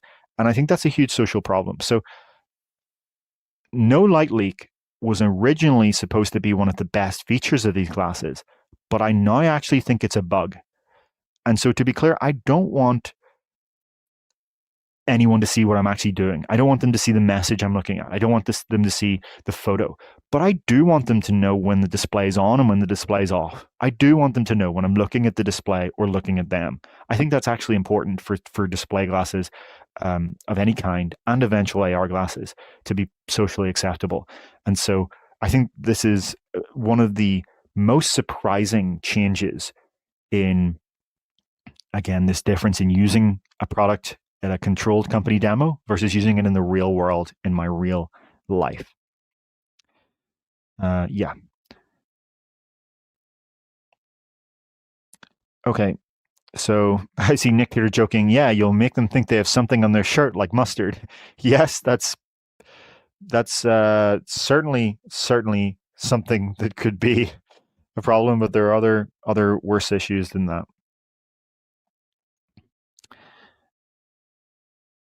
Okay. Yeah, so this is a very, very private product, but that's not always a great thing. Let's move on to talk about the interface and metaneural band. So actually using this as a product with the neural band, the metaneural band, and its kind of display system. So here is the metaneural band and my Fitbit for a size comparison. You can see it quite clearly here. It is bigger than a Fitbit, but no more cumbersome than a smartwatch. If you currently wear an Apple Watch or a Pixel Watch or Galaxy Watch or whatever, or a Whoop, the form factor is very quite similar. It does, again, I didn't have a physical comfort issue with this thing. It feels great on your wrist, to be frank. There's nothing, it doesn't feel painful. You do have these kind of electrodes that are going into your skin, but it's not any more difficult than having like a watch wrist strap on. People have posted these images of like it having a red mark, but if I were to take off these two devices, the red mark would look pretty much the same. There's not really a huge difficulty there.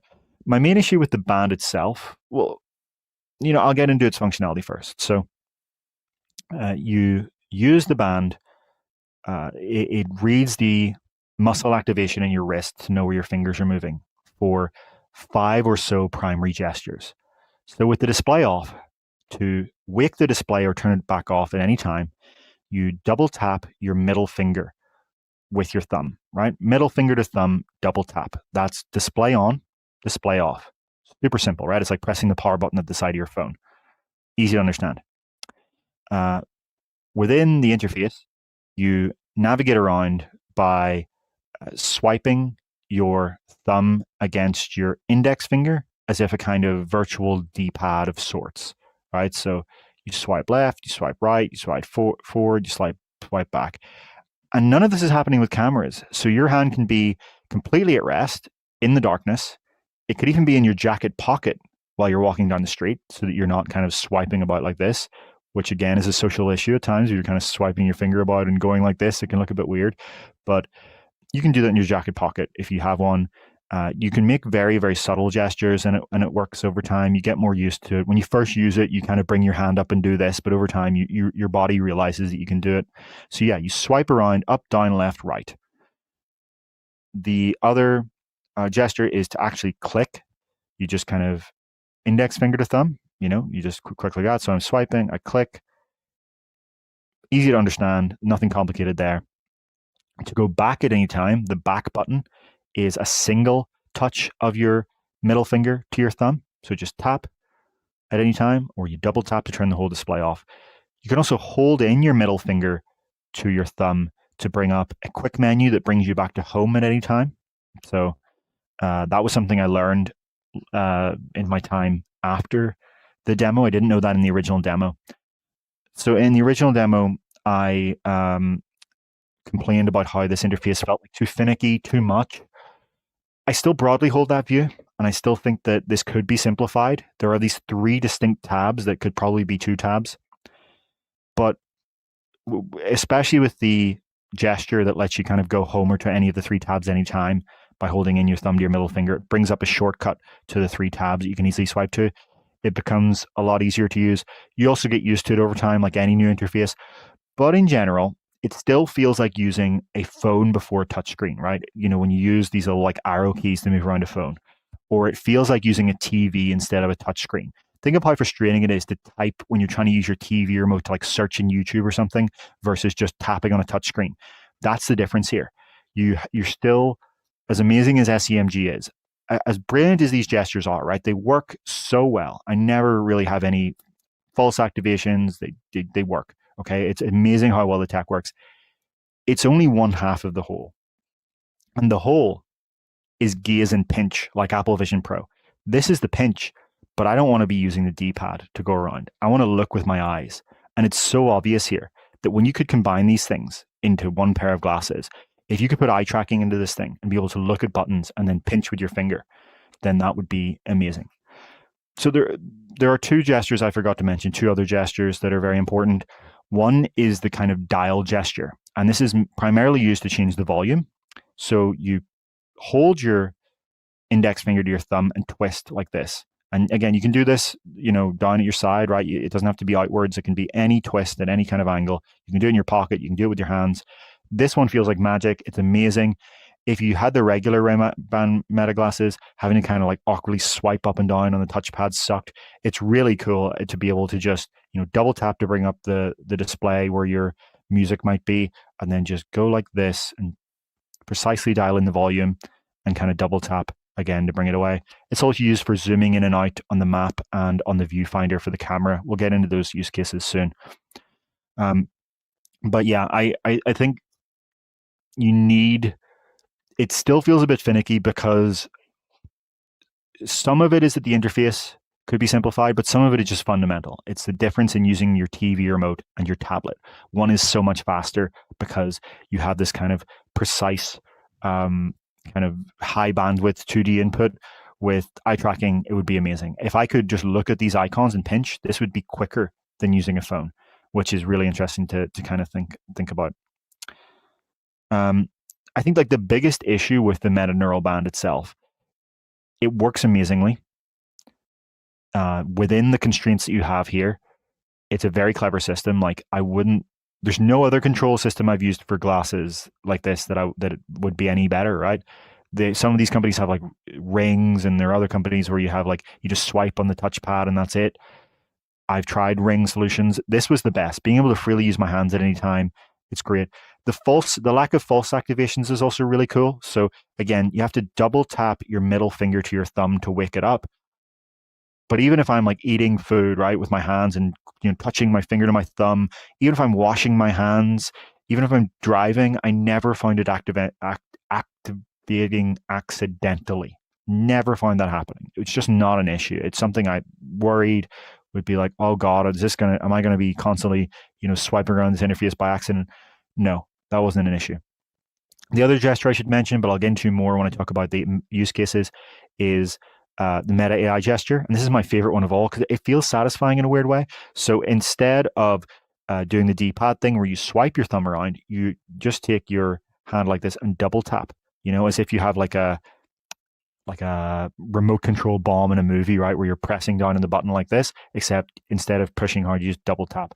And so that actually activates Meta AI at any time. I'll talk about that quite soon. The biggest issue I have with the neural band is the need to wear it at all, right? You see it in this image. I have to go from wearing one thing on my wrist to wearing a second thing on a wrist. And that is not just an issue in physically wearing it. It also means it's something else to carry around. So you can see in this image, this is kind of the full kit, right? The case that we'll talk about soon, the glasses.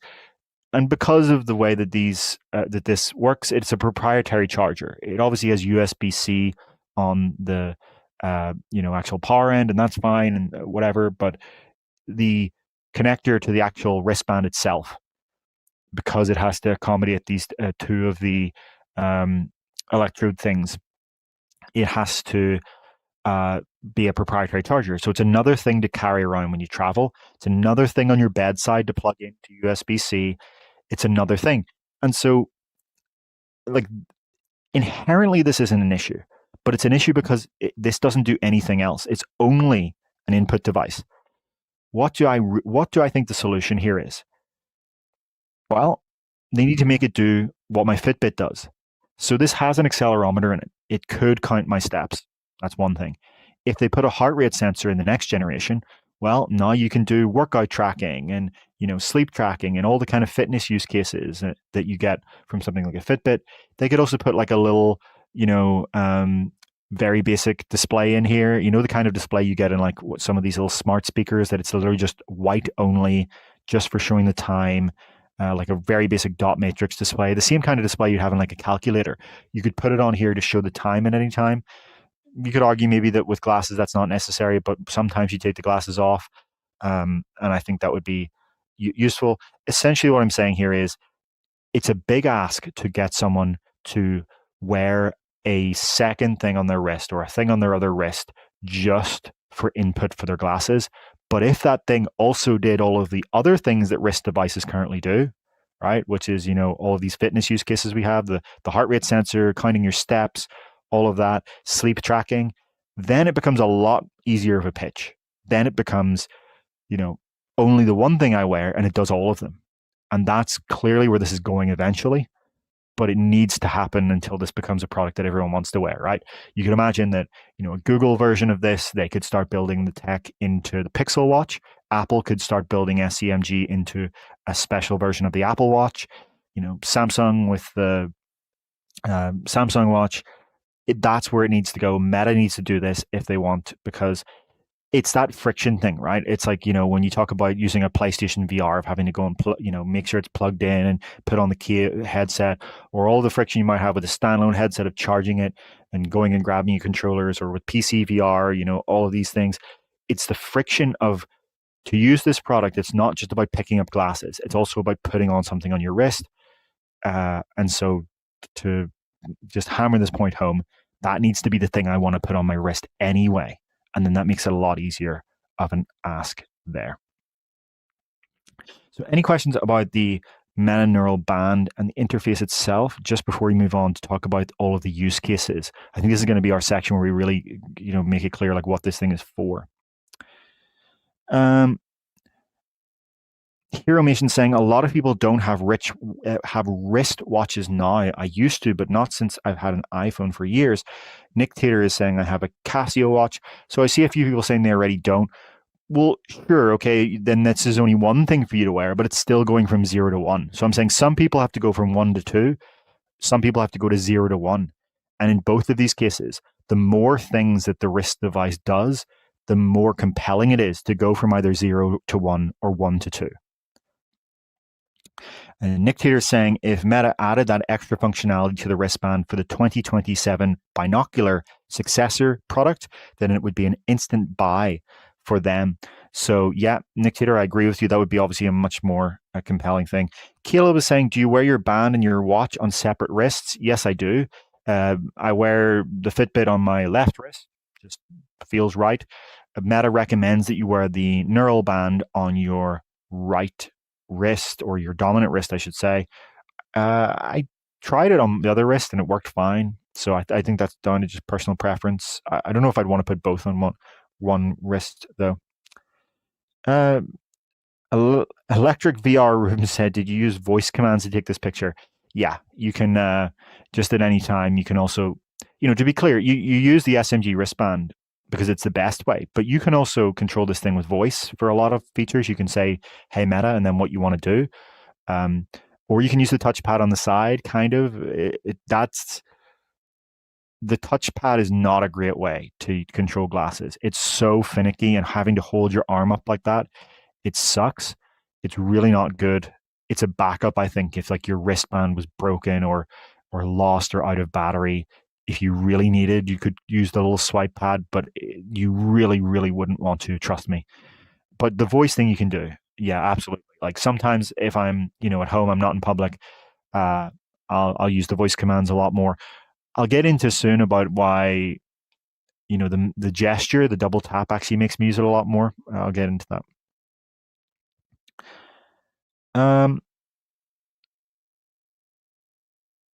Okay. Yeah, I see someone saying that the other issue is about it doing everything is that they would want it on their right wrist for inputs, but they're very used to checking the time on their left wrist. So they want the fitness functionality added more than a display. Yeah, I think there is obviously a slight problem there. Barzum saying the neural band on your dominant hand makes sense when the handwriting is available. Yes, we should mention. I'll get into that very soon. Actually, let's talk about use cases. Let's get straight into use cases. So there are essentially 7 features and use cases of this product. 7 features and use cases. There is capturing photos and videos, messaging, audio and video calls, on-foot navigation, meta AI, audio playback and control, and live captions and translate. You could argue that the last one there is kind of 2 features, but it's done in the same little applet. So let's start with capturing photos and videos. So this was obviously a huge use case of the regular Ray-Ban Meta glasses. I shouldn't say was, it is, right? The ability to, at any time, without having to take your phone out of your pocket, without having to leave the moment, with both hands free, be able to take a photo by either saying, on these traditional displayless glasses, either saying, hey, Meta, take a photo, or just pressing the button on the top right. If you're not familiar with the regular glasses, it's the same thing with the display glasses here. They have a button, a dedicated button for capturing videos and photos. You can choose whether you want a tap to be for photos or a hold to be for videos. You can set that up, but that's how you have to do it on the regular Ray-Ban Meta glasses that you see on the left here. So there are 2 issues with that. Firstly, having to raise your hand up to do it is a little bit annoying, or use your voice, but that's not the biggest issue. The biggest issue is that framing. The biggest issue is framing. You never quite know whether you got what you were trying to capture in the shot with the old regular, I keep saying old, they still exist, with the regular displayless Ray-Ban Meta glasses. It's not that the tilt is fine. They automatically correct the image for tilt based on the IMU. I think they're able to correct the tilt, so that's not an issue. But the framing is. So with these displayless glasses that I used to use, the $300 Ray-Ban Meta glasses, I actually often find myself trying to take a photo, and the person who I wanted to capture at the side maybe wasn't actually in it. They were cropped out. This is the bigger problem here is obviously because the glasses have the camera at one of the temples, not in the center. So you had this guessing game where you never know, did I get the shot? Was it actually right? And so you'd often find yourself pulling out your phone and going into the Meta AI app and looking at the photo, and it either was good or wasn't. So I really cannot underscore just enough, and Ian pointed this out in his hands-on as well in New York on launch week, how incredible it is for the photography use case here to be able to get a viewfinder. So when you open the camera applet on Meta Ray-Ban display, you see a live viewfinder, as you would expect, right? That shows you what you're about to capture, just like you would when you open your camera app on your phone. It sounds so basic, but it's so amazingly, it's such an amazing upgrade over guessing. It makes using these things for photography and for videos so much more compelling. And in this viewfinder, as well as being able to, move your head to precisely adjust exactly what you want your shot to be, exactly what you want in frame, you also then use this twisting gesture I was talking about, where you pinch your index finger to your thumb and twist, and it feels like magic. There's something really magic about it. I didn't point out, but the meta neural band has haptics. So when you make a gesture, you actually get a haptic indication before the glasses even know about the gesture, right? It's on device. When they recognize the gesture, you get this little buzz, just a nice, very nice feeling buzz. So you're never kind of guessing, oh, did that get registered? Even if there was a lag on the glasses, or it was the wrong input for the time, like, it was an invalid input. You're trying to go back on the main home screen, which makes no sense, right? How can you go back from the main home screen? You still get the buzz that it's recognized. And so when you're doing the pinch to zoom thing that I was talking about, this is my colleague Ian Hamilton wearing it in New York, just for reference there. I'll go back to myself.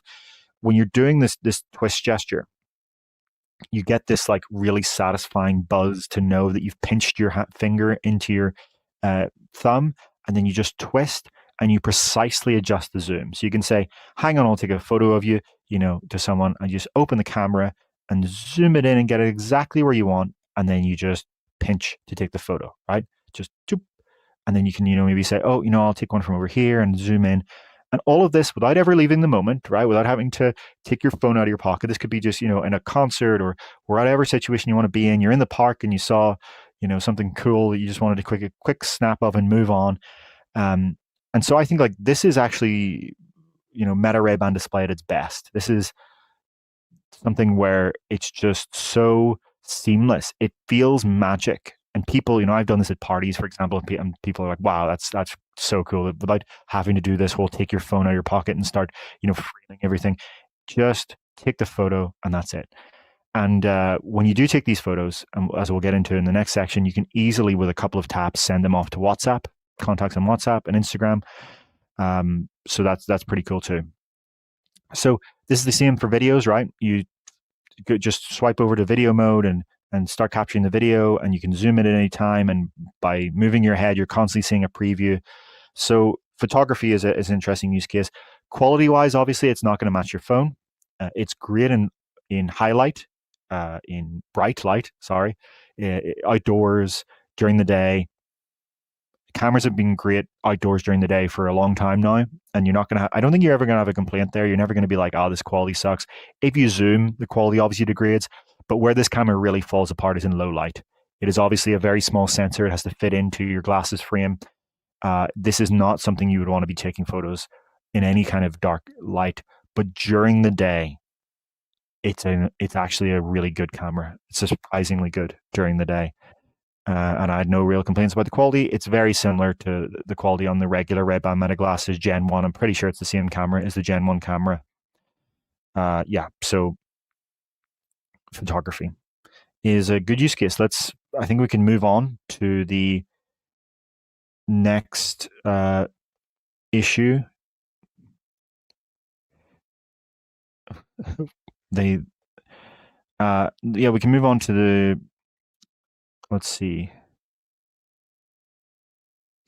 I think one of the things we can kind of say here is that you can imagine that eventually over time, once you get a really, really high quality camera here into the system, you can maybe imagine certain devices where, in the totality of future, you can do like the super zoom that you can do on phones, right? 100x zoom. At some point, and obviously there are huge challenges in putting this into glasses form factor, but at some point we're going to see glasses where you can do this zoom and it actually is better than your own vision. Already today, I have this on my Pixel 10 Pro, right, my phone.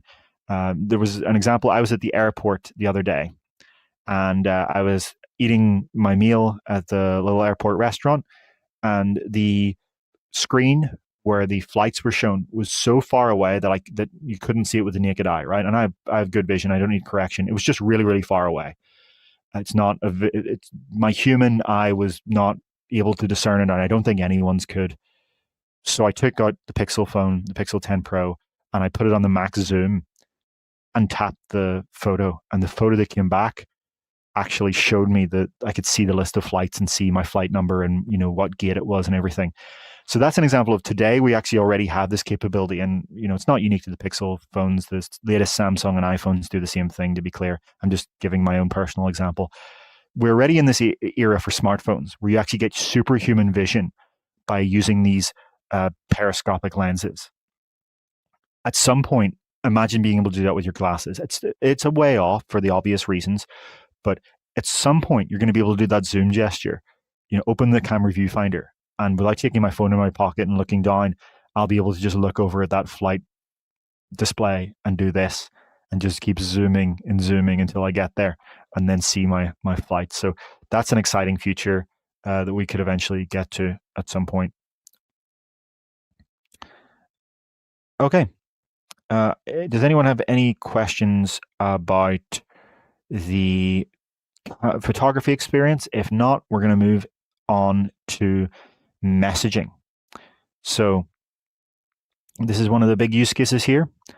Meta does not have its own mobile ecosystem like iOS and Google's Android. It does not have its own device ecosystem, but what Meta does have is the most popular messaging platform in the world and the two most popular social media platforms in the world. And so all three have an integration here. So you can get notifications for each platform. It's optional, but if you want, you can get notifications for your incoming WhatsApp messages, your Instagram messages, and your Facebook Messenger messages, as well as your text messages on your phone. And so these things will pop up at the bottom of the HUD, which is already slightly down.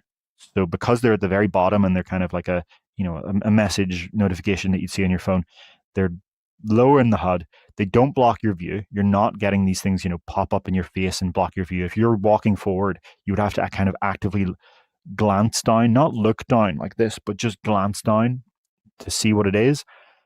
And the why this is great is that it means you can screen your messages. You can, without having to look down at a wristwatch or without having to take your phone out of your pocket, when you feel that buzz in your phone, it could be anything. It could be, your mother's been rushed to hospital and you need to go right now, or it could be your friend sending you a dumb meme that you could easily watch, 6 hours later when you have a few spare minutes.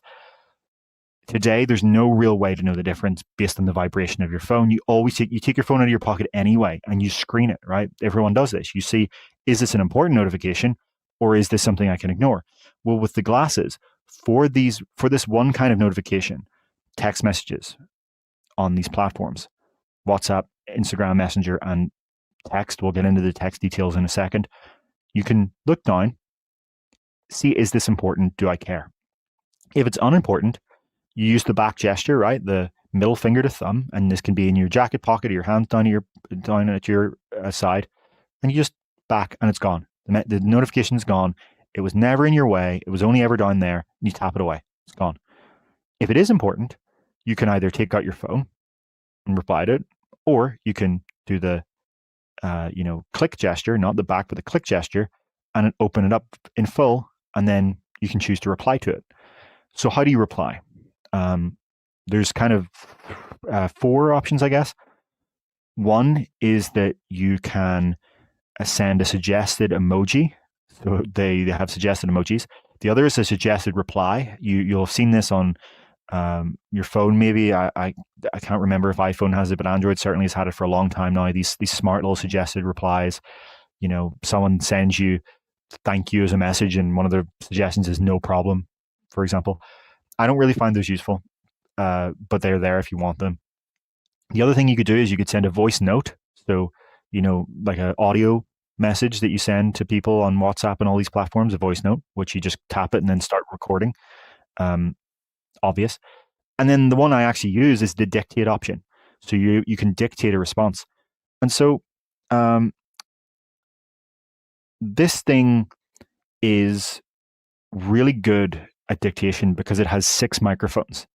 And one of them is a contact mic that is just like a contact mic that is positioned to kind of figure out what is your audio and what is the audio in the world around you. So even with my accent, I found that the dictation here was really, really high quality. It's on device as well, the model, so you're not waiting for a server. You don't need internet connection.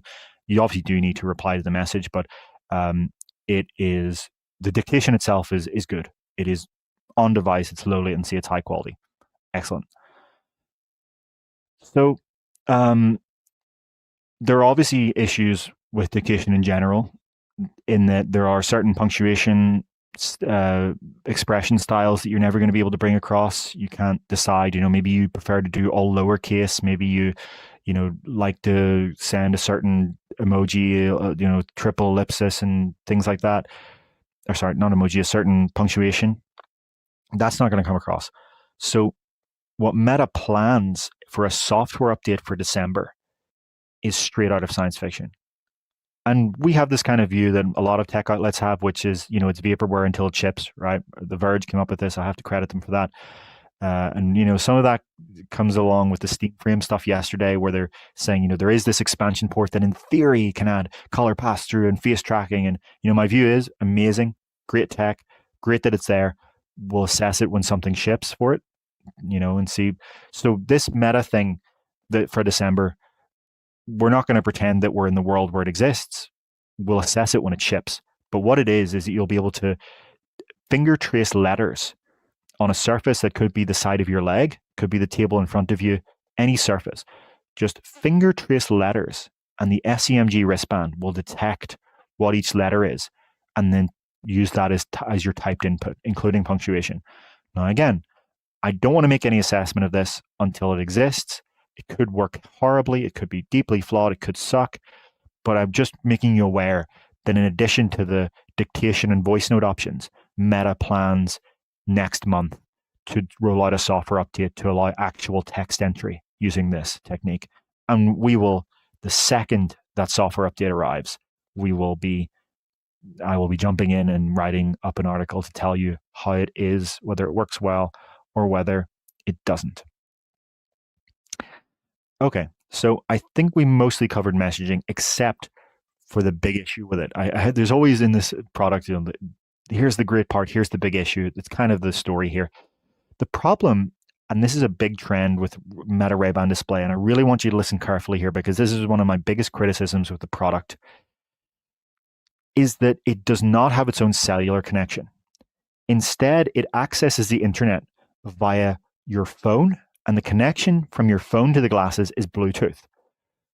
So there's very limited bandwidth in Bluetooth. It's not designed for high bandwidth interfaces. So if you're sending someone a photo, I mentioned earlier how when you take a photo, it's so easy to send it to someone across the internet using WhatsApp or Messenger or Instagram, or I think even text can do it. But because this is such a low bandwidth system, it actually takes quite a while to send messages. And it's the same thing for receiving. And so when you open WhatsApp or whatever you happen to use on your phone, within a fraction of a second, all of your message threads get updated, right?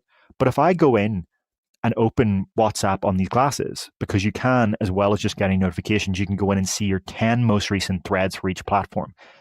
That list of threads is outdated. It's where it was when I last opened the app. And then it takes a solid 10 seconds, depending on how many messages I've received, to actually update.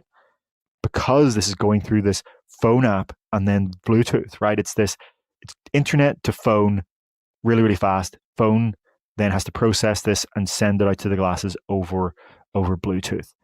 And that's the big flaw with this, so much of this product. And I've become very convinced that for successful HUD glasses and AR glasses, it needs to have its own cellular connection. I'll talk later about how I think that could happen without nuking the battery life, but it becomes a huge issue. So, on this whole messaging thing, Instagram is there, and that means that you can watch reels that people send you. You can watch videos that people send you on WhatsApp. You can watch reels that people send you on Instagram, and you might have, someone that sends you in your life that loves to send you a bunch of Instagram reels, and you want to just get through them. And maybe you think this could be a great product for that because you could be out doing, the laundry or the doing the grass, mowing the grass, and have your, Instagram stuff there and be able to get through that while you're actually being productive. In addition to the monocular display being an issue for that, where you wouldn't really want to view it, these things take so long to load because this is going through Bluetooth that it feels like going back to using, like, I don't know, the original iPhone or something like that, which if you don't have rose tinted goggles, you'll know the original iPhone is actually very slow for a lot of things by modern standards, especially. If you were to go back and use an original iPhone, you would be like, damn, this is really slow. And so this isn't unusual. There's a lot of first gen products that were very slow. The first iPad was very slow. You would go and open a full web page. The whole pitch of the iPad was the full real internet, not the mobile internet, in a full size without scrolling. But if you actually went to, like, Steve Jobs' example was the New York Times homepage, it was a solid 10 to 20 seconds to actually load the whole damn homepage. And so there's kind of an analogy here where this is such a first generation product using this really low bandwidth link for such core functionality. The first iPhone was 2G, right? It wasn't even 3G on mobile networks. It's an interesting kind of analogy. The other thing is, if you're an Android user, one of the applets you will see in the list on Meta Ray-Ban display is messages, and that will show you your 10 most recent threads for SMS and RCS. Okay, I'm an Android user, so I see those, including group chats. If you're an iPhone user, you don't get that app. You do get notifications for one-on-one chats, but not for group chats. So iMessage here is very limited. You will see if one person sends you an iMessage, it will pop up and you can, reply to it and everything, but you can't go into the thread and you can't see a group chat. So that is something to note here. If you're big on iMessage, these are not ideal for you, maybe, especially if you like to be in iMessage group chats. As I always say to Ian, in the rest of the world, we use WhatsApp, so that's not a huge issue. And also, this is not a choice by Meta. Meta's not saying, oh, we hate WhatsApp, let's compromise, we hate iMessage, let's compromise iMessage on these glasses. That's a choice by Apple. It is an API restriction on Apple's side for developers to use. So I think now that we've talked about messaging, unless we want any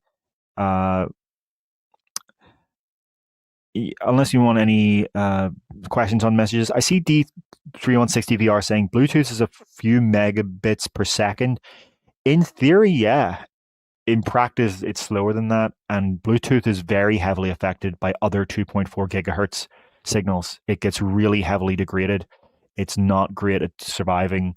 If you're in, like, an apartment complex where there's a bunch of Wi-Fi networks, that actually affects Bluetooth. It really does. It affects your Bluetooth signal quality. In practice, Bluetooth is going to be measured in the high hundreds of kilobits per second. And so, yeah. The one exception, Wi-Fi is used when you're transferring photos from the glasses to the app, but that you open the app and it creates like a temporary Wi-Fi network. It can't run in the background. It can only in the background, when your Meta AI app is in the background, the system has to use Bluetooth instead. Yeah, but look, in general, if you're a big WhatsApp user or Messenger user, this is really cool. It actually is really, really great to be able to screen your messages, like that vibration that you get, and being able to just see the whole message and just see, does this matter to me, and quickly respond. Maybe I want to quickly just dictate a quick message or do a quick reply or whatever. I'm really interested to see the swipey typing thing when it arrives eventually. Okay. Let's go into audio and video calls, the next use case. So I have been using smart glasses without a display to take pretty much all of my audio calls for around 2 years now, since the launch of the first generation Ray-Ban Meta in 2023. It launched alongside Quest 3. And why do I do that? So you can see me wearing these original Ray-Ban Meta glasses here on the left. Why do I do that? A, because I really like having my ears open when I'm speaking on a call. I've always found it really unnatural to have my own voice muffled in a conversation. Whether you have over-ear headphones or in-ear earbuds. Yes, some of them have these transparency modes. It's still, there's something lost there. I don't know. There's just this weirdness to me of not being able to hear my own voice as I speak. Some people don't care, whatever. The other thing is obviously it lets you, have full kind of awareness of your environment around you in an audio sense. I really like that. And I just find it feels very natural to have a conversation with someone. It feels more like you're really having a conversation. The other thing is that the microphones are just really, really good. This one has a 5 microphone array. This one is a 6 microphone array. So, the displayless glass is 5. This one's 6. And people on the other end tend to tell me that they find the audio quality to be really, really high. It's better than your AirPods because the form factor, right? You can disperse these 5 microphones or 6 microphones throughout this glasses form factor. And some of them are all the way like down here. So they're much, much closer to your mouth. They're getting a clearer signal. And this array and the software is able to much more easily distinguish what is the outside audio and what is your audio because it has so much data. There's 5 microphones here and 5 plus 1, right? It's 5 plus a contact mic, 6 in total here. Really great for taking audio calls. Not that much is different about audio calls on the display glasses. You do obviously get, something that shows up when someone is calling you. You can see who it is and instantly answer it with one pinch. That's something that is actually notable, rather than having to, the old ones would announce it. They would say call from and then person's name. That's an option. You can disable it if you want, but you have the option. But with this one, you can just literally see the contact without having to hear anything, instantly kind of pinch to answer, or as I keep saying, hit the back gesture to ignore. You also kind of can see how long the call has been going on for. You can, I guess, dismiss it, end it without having to press the button. It's very minor and marginal, the improvement for audio calls. The big pitch here for calling is that video calls are improved. So on the regular Meta smart glasses, and when I keep saying the regular Ray-Ban Meta glasses, that, by the way, includes both Oakley models. I'm saying all of Meta's other smart glasses, the ones without a display, they all have the same kind of software, basically. The big difference here, all of those regular displayless Meta smart glasses can do video calls, and the person on the other side sees what you see, but you don't see them, obviously, because you don't have a display in the other glasses. With this one, the big addition is that you finally see them. So you see a little mini preview of what they're seeing, which is your first person perspective, and you see them for the first time, right? You see they're using their phone or their laptop or whatever. You see their webcam, their phone cam in real time. And in theory, it's really cool. But there are 2 problems with it. You can probably guess what both of them are. Problem 1, this is a monocular display, so I don't want to look at it for minutes and minutes of a video call. It's uncomfortable for my eyes, visually uncomfortable. Problem 2 is the bandwidth issue. And this is where it really, really struggles. Bluetooth was never designed to send a video stream, ever. And so even when I test this on a high quality Wi-Fi network on each end, right, or, very high, very fast 5G, where I'm literally speed testing on my phone and seeing I'm getting really high bandwidth, and the other person's done a speed test before, really high bandwidth, you get into this, it's blocky, it's pixelated, it cuts out. Why? Because you're depending on Bluetooth to do this. And Bluetooth was never designed for this. This is probably the one place where you're like, okay, this is a fundamentally flawed idea. This has to have its own cellular connection. Again, I'll get into how that could happen soon. But in theory, again, if you did solve both those issues, this is really cool to be able to go about your day with your hands completely free, right? You could be doing your gardening, you could be doing your laundry, you could be doing whatever you want. Today you can kind of do these things by holding the phone around and moving it, but it's not as compelling. Now, of course, for the other person, it's less compelling because they're not seeing you; they're seeing just what you're doing. But you could imagine certain use cases where, like, there are certain use cases where this becomes important, right? You have, your spouse is traveling, and they're the one that knows how to, operate some household equipment, and you're like, oh, what have I done wrong here? And you go onto the call and they can see, and you can see them, and you can kind of laugh along of how much of an idiot you are of not knowing how to use the washing machine properly or something like that. There's use cases here you can see, but obviously there is a fundamental limit that they're always just seeing your first person perspective. That said, again, there are issues here, but there are also very, very valid use cases. For work things, you could imagine this being pretty useful as well, right? You're an apprentice who's like an electrician or whatever, and you have to call back to your, the expert, the person who's training you up, and they're able to then see exactly what you see, and you can see them, and you get this kind of social, connection while they're saying, oh, well, actually, you've used the wrong tool here, and that's an older system, so you needed to use this other kind of wire here. But again, it's fundamentally compromised by the fact that you're trying to do all this along fucking Bluetooth, which is, and just, yeah, that's not a good thing at all. So I think that brings us off calling. I think that's kind of clear. Let's now talk about navigation out in the real world. One of the big use cases here is pedestrian navigation. It's actually one of the things that I have been wanting HUD glasses and eventual AR glasses for almost more than any other use case. So with eventual AR glasses, you would be able to have a navigation system where you see giant blue arrows or whatever color you want that are floating in midair, that are literally like pointing you to where you need to go. You could not miss it. Video game style, when you turn like the super max tutorial on, and when you literally have no idea where to go. There are video games that do this kind of thing. You could imagine styling it in the Zelda way with having the little kind of floating ball. There's all kind of use cases. These are HUD glasses, though, as I keep saying, and so you don't get that. But what you do get is a little mini map, just like you would have in the corner of Grand Theft Auto or whatever video game you're playing that has a little mini map in the corner. And it's top down by default when you're just looking at it. And so if you just open this at any time, you will see a little kind of slice of the current area you're in. And again, you can use this pinch and twist gesture to zoom in and out, all the way out, all the way in, down to street level, kind of out to city level.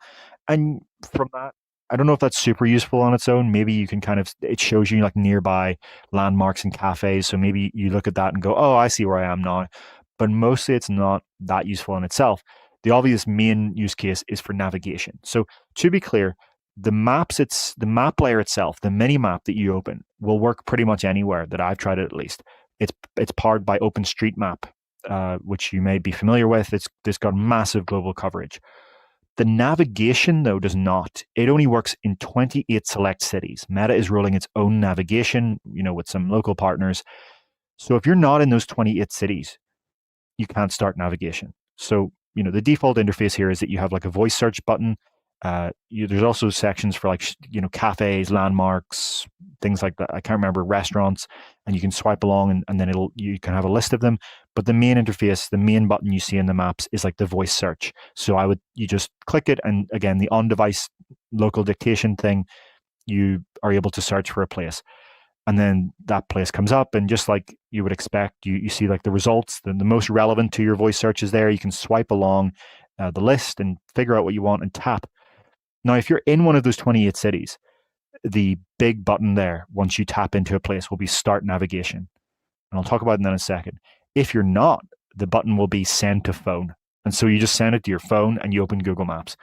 Pretty useless, right? You could have just opened Google Maps and searched it in the first place.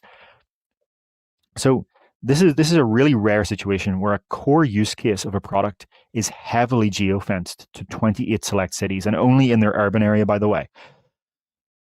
But when you are in it, what does that mean? So I've used it in London. London is like a 30, 45-minute train from me.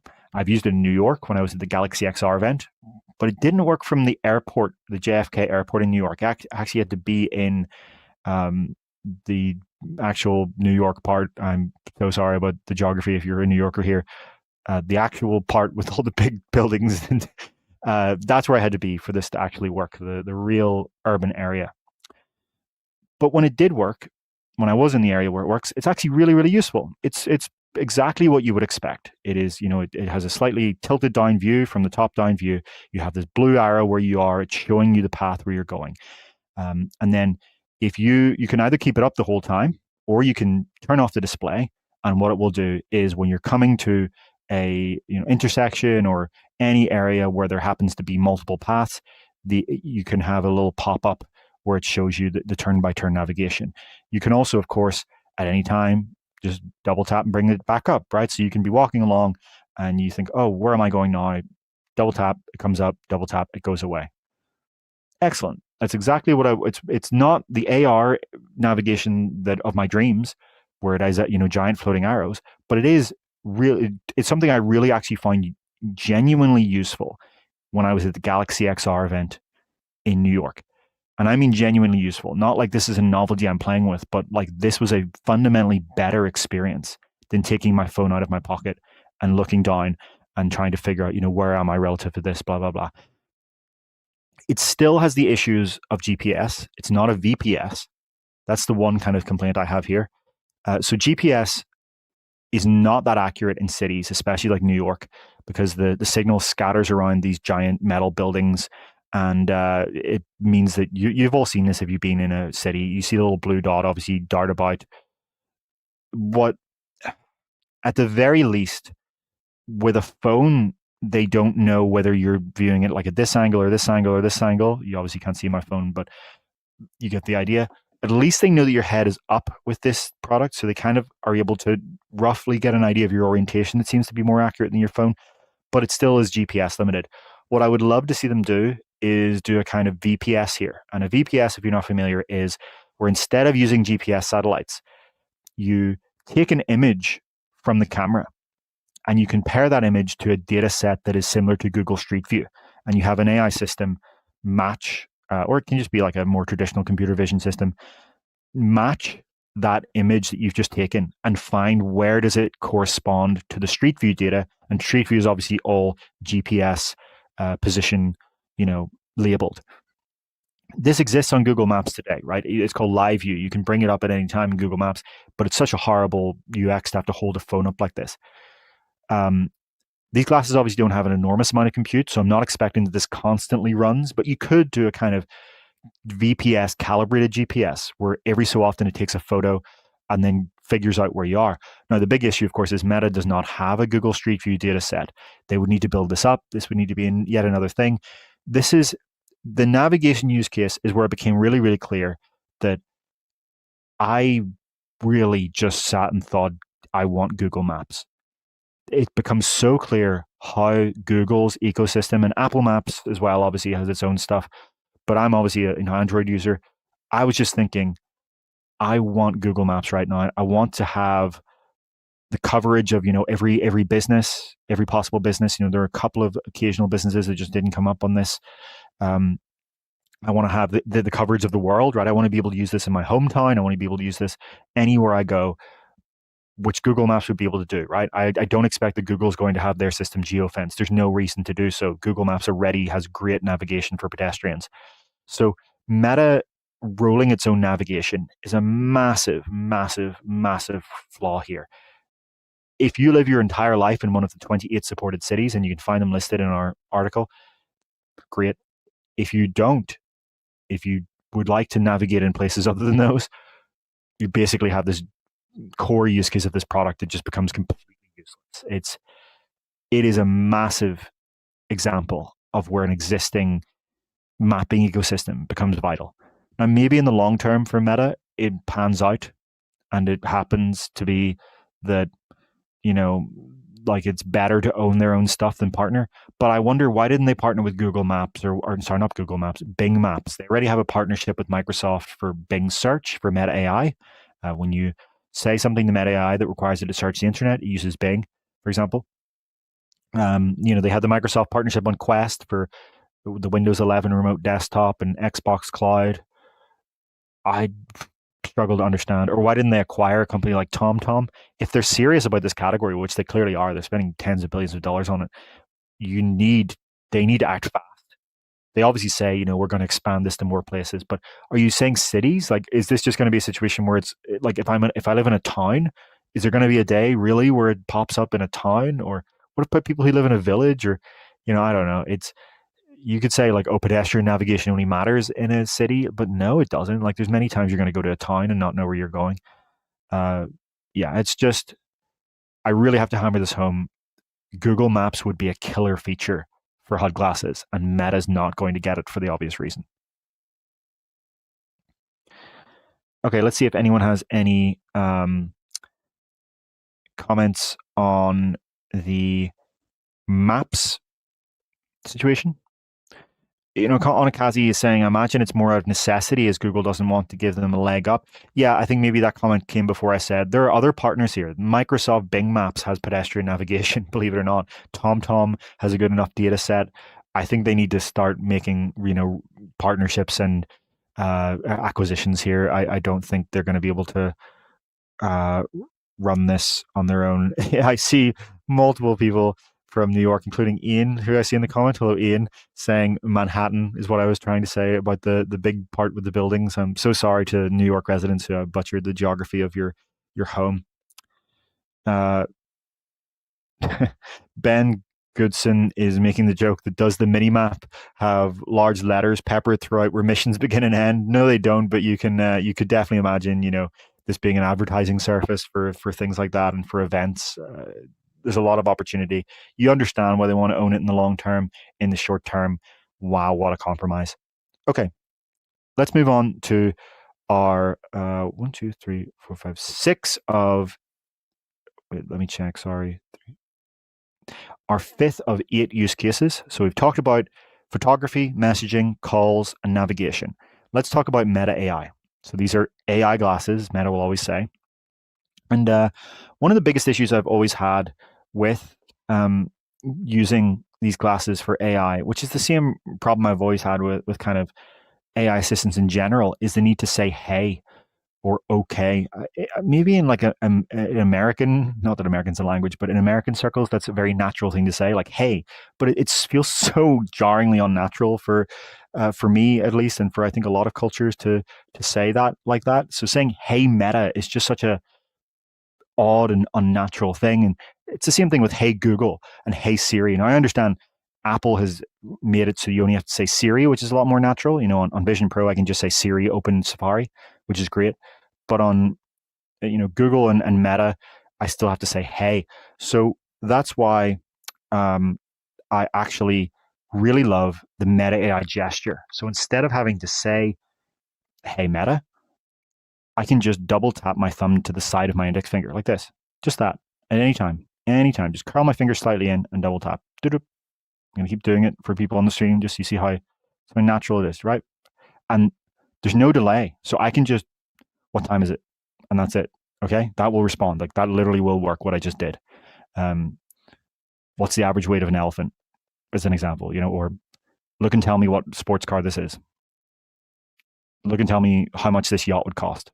Right? These are obviously just random examples, but did you notice there? It's not, hey Meta, and people often, even though you don't really need to take a delay when you say it, people, in case it doesn't get recognized, often will wait to hear the little beep, when it's like Google or something, or Meta, you wait to hear the boom noise that the hey is being recognized. Well, again, remember what I was saying about the neural band, the meta neural band, where it has this haptic feedback, this really, really satisfying haptic feedback that gives you lets you know instantaneously that your gesture was recognized. So once I do this double tap, I feel the little vibration, and all of this just comes so quickly. There's so little latency in feeling that I can just say this without any real delay. So whatever my query is, the query there, right? Like that's it. It's as simple as that, how much does a PlayStation 5 cost? Whatever you want to ask. And so this has exponentially increased my usage of Meta AI. Okay. This has made me go from occasionally using it if I have a question where I happen to be nowhere near anyone else and I really want to know the answer and I can stomach saying, hey, Meta, to using it actually very, very frequently. And to be clear, this isn't just for queries. You can use this for commands, right? I can say, take a photo rather than having to, reach up or open any app. I can say, talking about this interface thing, I can just go open WhatsApp. I can say, navigate. You can do the navigation thing I just said. So say I'm in this city and I want to go to, Burger King. Navigate to Burger King, and then it opens up Burger King. One tap, and I'm already in navigation. And so you can see now that like this is actually deeply satisfying, and it's one of the most surprising things about this product, because I didn't know about this gesture during my hands-on impressions at Meta Connect. I didn't know it existed. It's actually remarkable. There's something about this ability to access AI that can see what you see at any time by just double tapping like that, it's a capability jump that I didn't know I wanted until I got it.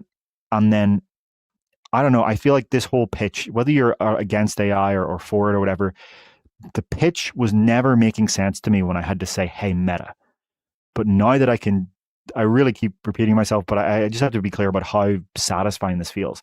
Now that I can do it so quickly, and I want to hammer home again, I don't need to go like this. My hand can be in my pocket.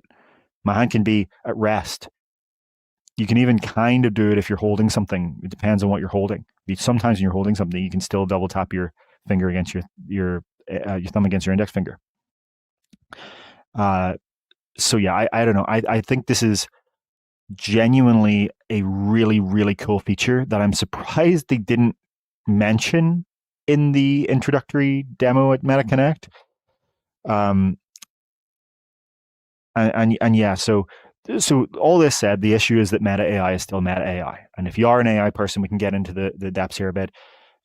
I try them all. I'm fascinated by AI. I think you'd be shocked by how good the best systems are these days if you're someone who only used it a year ago and then kind of thought, okay, it's not that good. Meta AI is not as good as GPT-5. It's not as good as Gemini 2.5 Pro. It's not as good as Grok 4. Whatever you happen to use, it's not as good as, Claude 4. Meta AI is definitely behind. It is more like, it's roughly on par with maybe GPT-4, GPT 4.0 than it is GPT-5. So that is the one trade-off here. You're talking to the dumber of the mainstream AIs.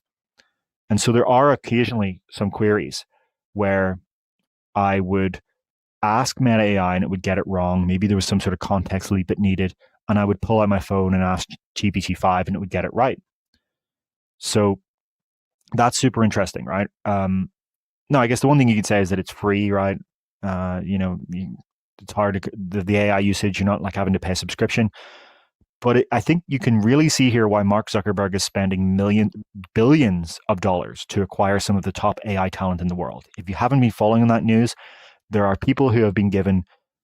individuals who have been given multi-billion-dollar contracts at Meta. I want to say that again.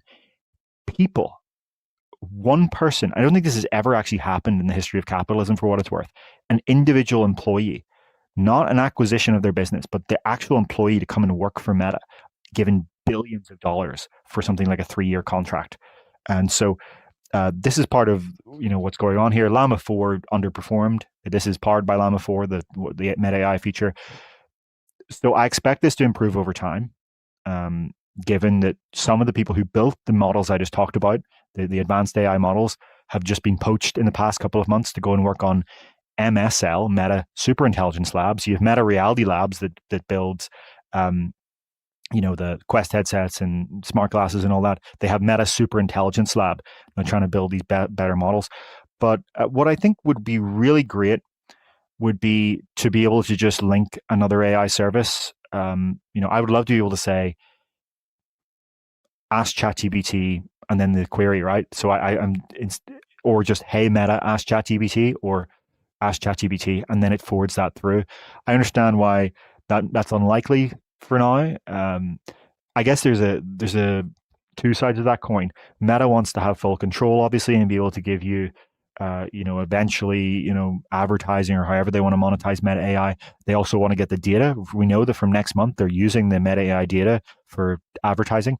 But at the same time, also, every time you use it, it has a cost, right? Meta is paying the server cost, the inference cost of your query. So they could, by moving it over to ChatGPT or Gemini or whatever you want to use, they actually would lower the kind of recurring cost of the product. So that's an interesting consideration there. So yeah, I think this is a really interesting situation where it's the most convenient way to be able to ask AI a question in any that it's ever existed. The glasses that you're wearing, being able to just double tap your thumb, the most incredibly convenient thing in the world. Some people often talk about, when we talk about smart glasses in general, like, oh, why would I need this? I can just use my phone. And like, it's like the argument I always present here to this is, it's like saying 20 years ago, why would I want a smartphone? I can just carry around a laptop in my backpack. And if I want to get on the internet, I'll take out the laptop and open it up and search something. In the same way that the answer there is convenience, right? It's quicker to take your phone out of your pocket than it is your laptop. It's even quicker still to not take anything out of your pocket and be able to just, within literal seconds, say your query and get a response back. It's convenience. But that convenience trades off against the intelligence for now. But it's not a fundamental issue of the form factor, right? If OpenAI came out with HUD glasses tomorrow, they could have really, really high quality. And I expect the Gemini on the Google HUD glasses is going to be, very high quality as well. Yeah, I see Anakazi making a great point. Why do you need a remote control? Just get up off the couch and go press the TV to change the channel. Yeah, the answer to a lot of the questions of why do we need X when it comes to these kind of products, it's convenience. It's the fundamental thesis of this product. It's convenience. It's that you don't have to take it out of your pocket. You don't have to do anything. You can keep your hands free. I can be doing a task with both of my hands and just, move one hand away for 1 second and double tap. Or as I mentioned, even when I'm holding certain objects, I can double tap and do this. So the most amusing gesture of all is that. Let's move on to our final section of the use cases section, which is live captions and translation. So at any time, you can open the Captions app, or again, you could just go Start Captions, right? Again, everything I just said today, you can do by just going like that and saying, call my mother, open WhatsApp, take a photo, start taking a video, whatever. But the last use case is these translations and captions. So this is a big accessibility feature that has been marketed by Meta, is very, very important for accessibility. And it basically means that you can be looking directly at someone, and in the HUD, it will show a live transcription of what they're saying. And I do just mean the person you're looking at. They, again, use this 6 microphone array to filter out sounds that aren't coming from directly in front of you. So I was actually able to, I've tried this and it's crazy.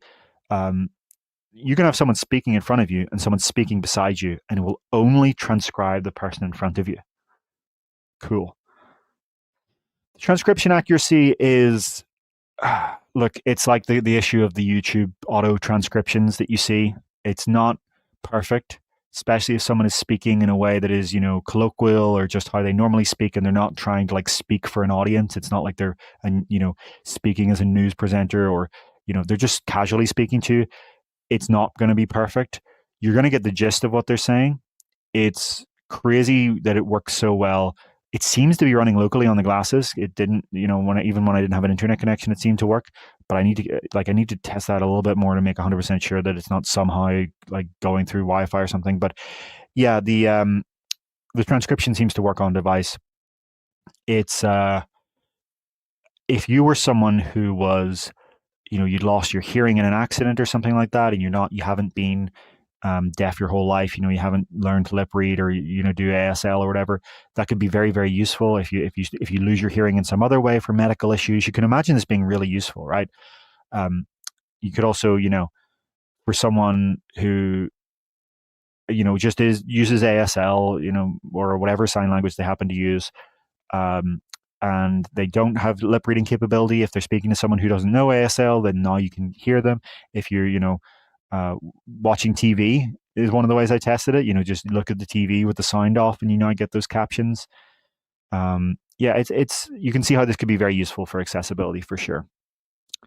The other feature that is strongly related, it's in the same applet, it's part of captions.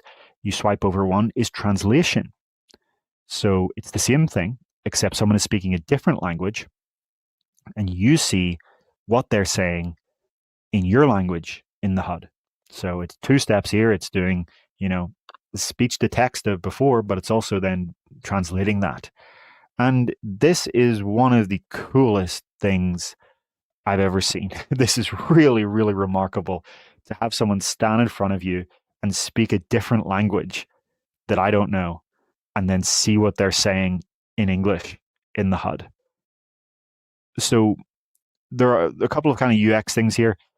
You need to kind of preset one language pair. So it only supports English, French, Spanish, and Italian to start with. Those are the only languages it supports. And then you need to kind of like preset using the app the language pair. And the reason you preset it is that it actually downloads it onto the glasses. It puts a model for that language pair on the glasses. So for example, you could do your language pair as Spanish to English. And then when I start translation, the person in front of you needs to be speaking Spanish and it will bring it to English. But I can't like at any time on the glasses go into settings and change it. I would have to actually, switch the model over. So, there is a little bit of like, it's not like dynamic, it's not like instantaneously detects their language. That's where we're going to get to, obviously, in generations. However many generations it takes, I don't know. But eventually that's where we're going to be. That's the world we're going to be in, where someone starts speaking to you. It instantaneously detects that they're speaking another language and it translates that language. It figures out what that language is and translates it. That's not where we are today. Today, you preset your language pair, you open the translation. It takes a few seconds to warm up, to load, right? That's a little issue. It takes about 3 or 4 seconds to initialize it. It says starting live translation. Beep, so that's about 3 or 4 seconds. But once it does, and once you have that language pair set, it's magic. It's amazing. So, look, this, there are other ways you can do translation, of course, right? You can, open your phone and just do Google Translate and keep talking into each other. But there's kind of this, I don't know, this seems to like at least kind of very speed up one side of the process. The other thing is you can do AirPods, right? But then you're blocking your ears. And the other thing is you have this kind of double voice issue with the voice translation where you're hearing their voice and the translated voice, and then you're trying to speak on top of that. You've now got 3 voices in the conversation, their voice, and then if they want to do theirs as well to your language, they have to do that. You now have voices all over the place if you want to do this with 2 pairs of AirPods. And that's why I'm actually skeptical about the AirPods thing. To be clear here, I haven't mentioned this yet. When you can start this from the Meta AI app instead of the glasses. And then how that will work is you hand the person the app. They hear what you're saying. Sorry, they see what you're saying on the phone transcribed into their language. So let's just, for simplicity, say Spanish to English again. So I go into the Meta AI app and I start Spanish to English translation. The person in front of me is speaking Spanish. On the HUD, I see English of what they are saying. On the phone, they see Spanish of what you're saying. And again, because you have this 6 microphone array with a contact mic, it can disentangle what you're saying from what they're saying. So the other issue with a lot of these traditional translation technologies like AirPods is that it's synchronous. You take turns. But with this, because it's able to know the difference between the 2 voices, it's not using your phone's microphone. It's using the glasses microphone array. It can then disentangle who is speaking, and you can get this kind of conversation going that's a bit more natural. Where again, the Spanish person is holding your phone, seeing what you're saying written out in Spanish, even though you're speaking English, and you're seeing what they're saying in English, even though they're speaking Spanish. And so this is the best translation technology I've ever seen. Now you can imagine if you had each Meta Ray-Ban display, you would not start it with the app. You would just do it on the glasses, and that would be the best possible. Because then you would just no one would be holding anything. You'd just be standing there staring at each other, not staring at each other. You'd be standing in front of each other.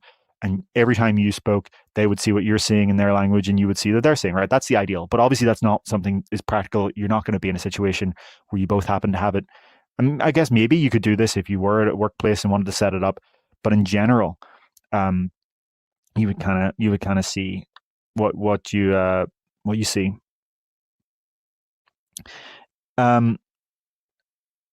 Yeah, so I see Onakazi saying until the AirBud computation is fast enough to noise cancel specific words in language while feeding you the translation.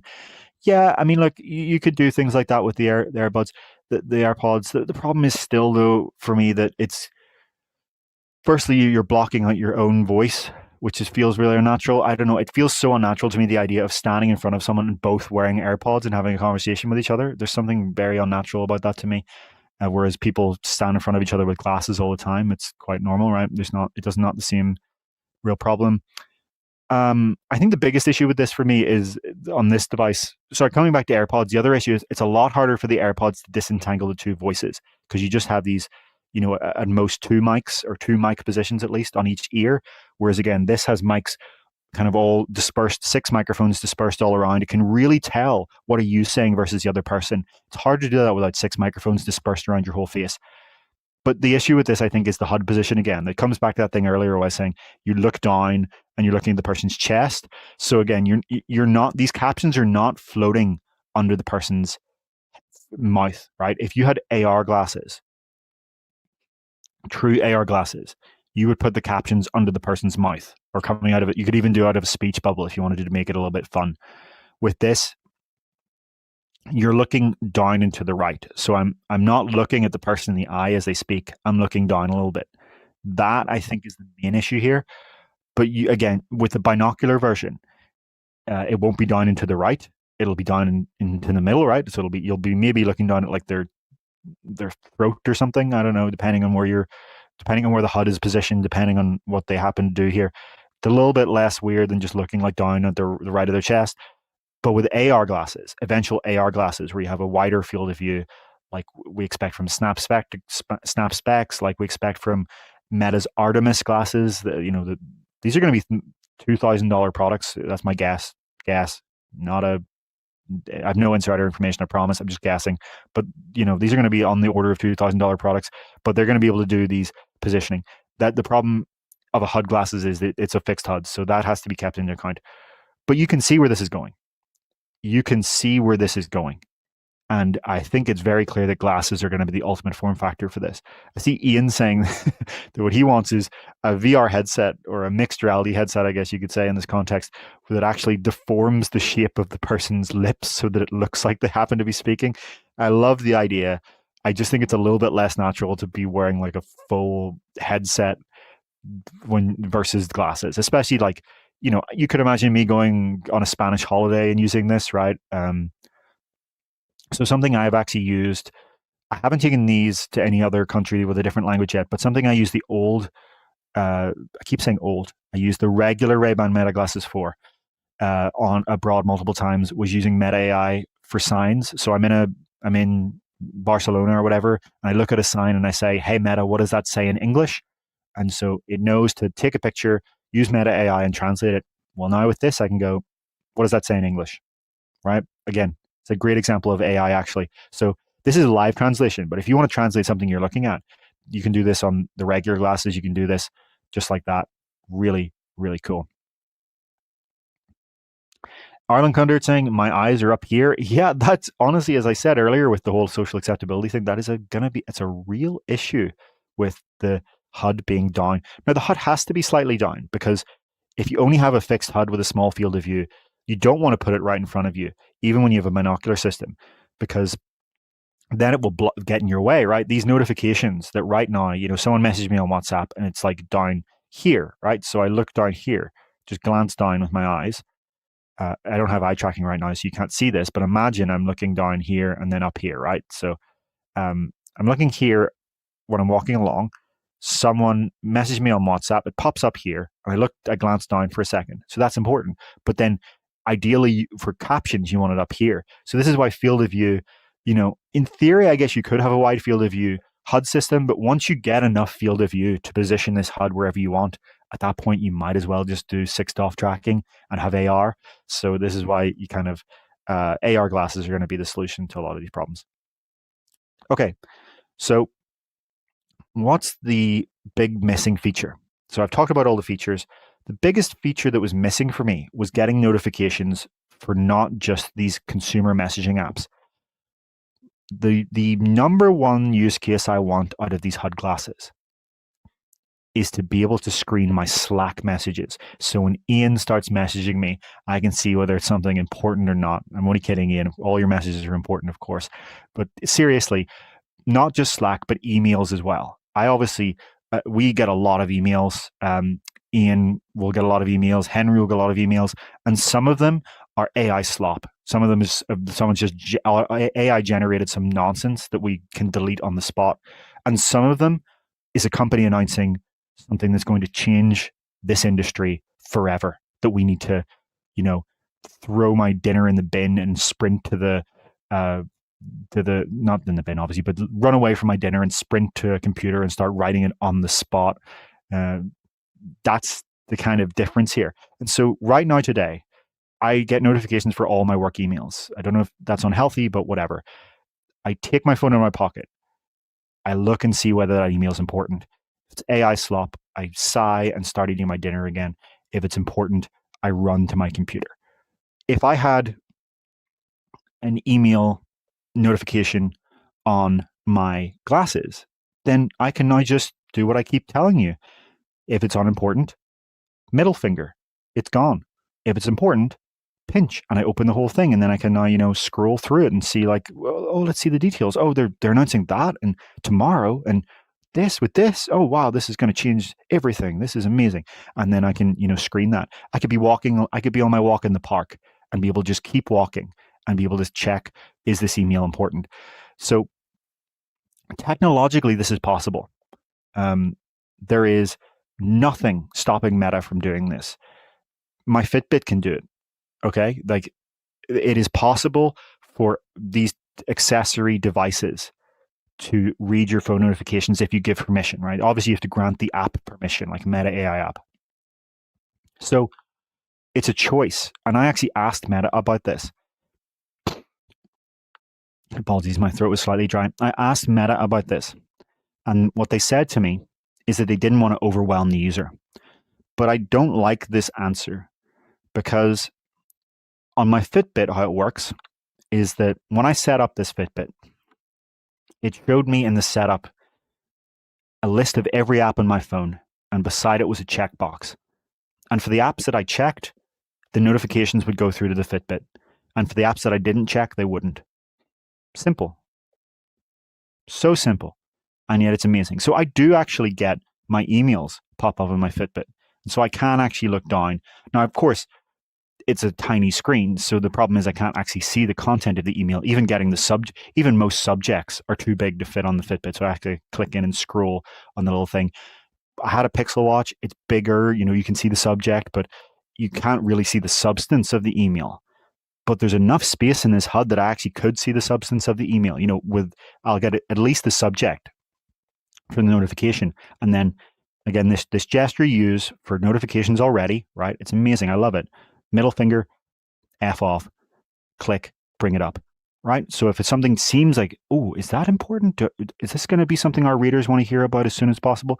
Click, pops up, okay? So this is the big missing feature for me. Notifications from third-party phone apps. I want it. Meta doesn't have it. It's the biggest feature. If Google or whoever came out with glasses tomorrow that had this feature, I would switch over immediately. It's the killer feature for me. Maybe it's not for you. If you're someone who, your work stays at work, and you drive to a physical office and that's where it is. That's not important for you. But for me, I need my Slack and my email. Those are the notifications I want to screen more than anything. So yeah. Okay, so let's move on to talk about the case. So coming back to the kind of the kit here, there's really 3 items in this product. The glasses are only one part of the product. We've talked about how vital the neural wristband is and what it does and all the gestures.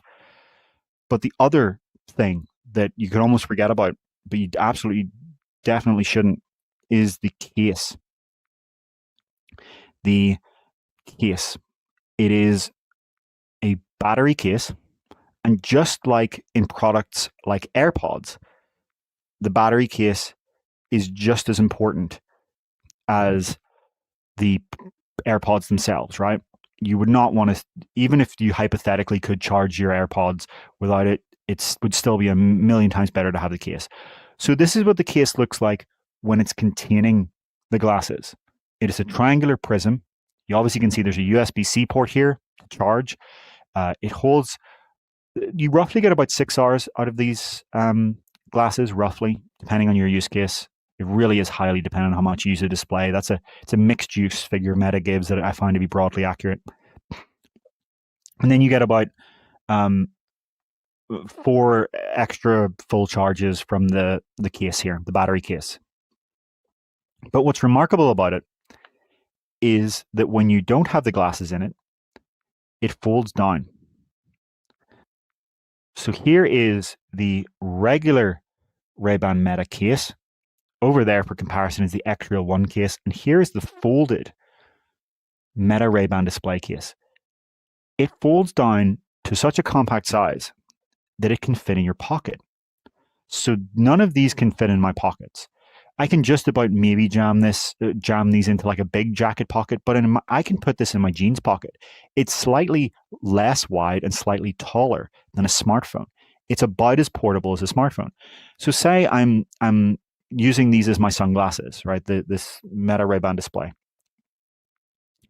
I can take the case and put it in my pocket and kind of walk around and use them as sunglasses. And then say I go into the shade and we're sitting down at a beach or whatever, and we go to the little beach cafe and we decide to sit down and have a conversation, and it's so shaded, you don't know, and everyone takes their sunglasses off. Well, I can take these off and put them back in the case and just, set the case on the table or, put it in someone's bag or whatever. Again, you don't, even if you're dressed light, you don't have to have your bag with you. You could just be putting it down on the table. And then we get up to go back to go and walk along the promenade where it's sunny again. I fold the case down and it goes back in my pocket, and then I can just walk along. So this portability of the case is really important, and I think is a massive feature. It makes using this as a product in scenarios where you want to leave home for a long time, but you don't want to travel light. You don't want to have a backpack on you. You're just walking around. Maybe it's summer and you're just walking around in your shorts and t-shirt or whatever. But you do want to be able to take the glasses off sometimes and kind of switch between, or maybe you just need to charge it because you're going for so long. This portability really, really, really matters. The one criticism of the case is that it doesn't do more. It's just a container and a battery. And I think there's enormous potential for it to do so much more.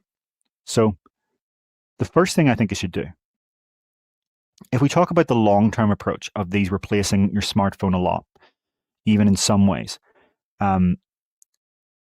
whenever I have this inside the case, say I have to wash my face or take a shower or, I don't know, put some cosmetic or medical cream on my face or whatever, right? Maybe you're doing a face mask, right? We're talking about how people live their lives. All these things need to be thought into account.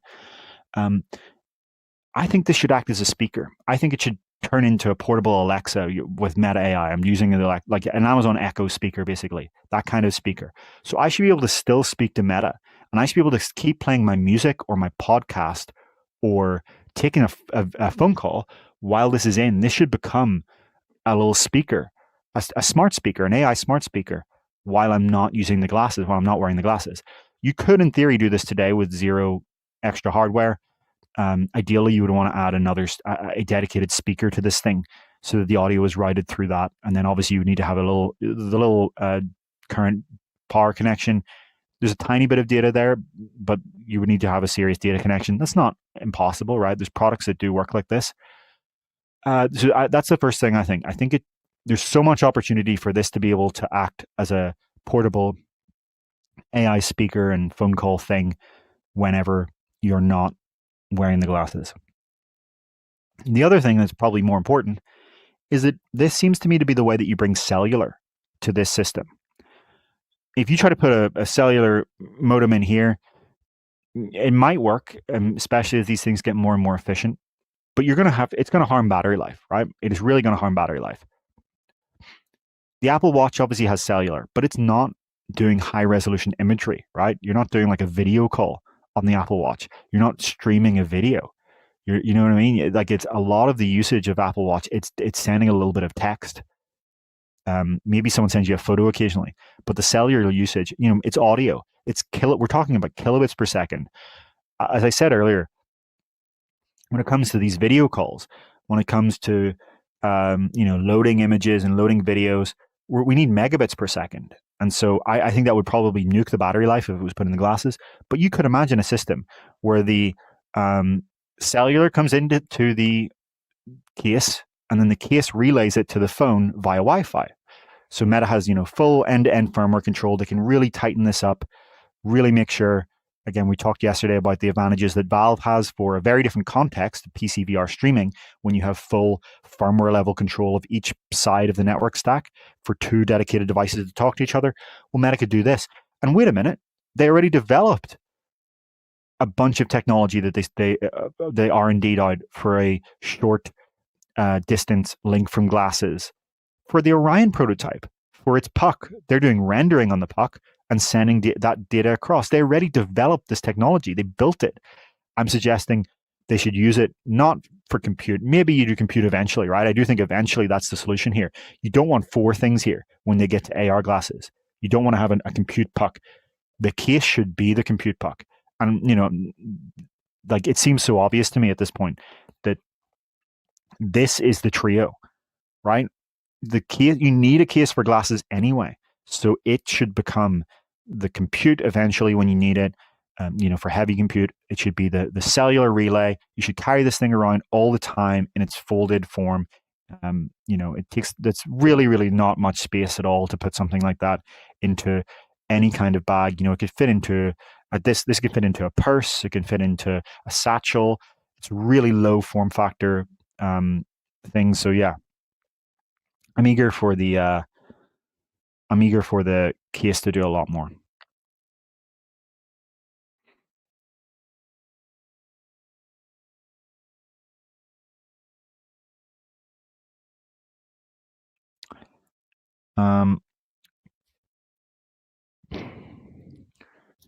Okay, I'm seeing some of the comments here. It's a shame you can't wrap the wristband around the case to charge it. Yeah, that's a great point. I wish that there was maybe a USB-C port on the other side, a USB-C out, so that you can charge the case and the wristband off one charger. That would be really cool, right? Right now, obviously, you want to charge this whole system. It's two USB-C ports.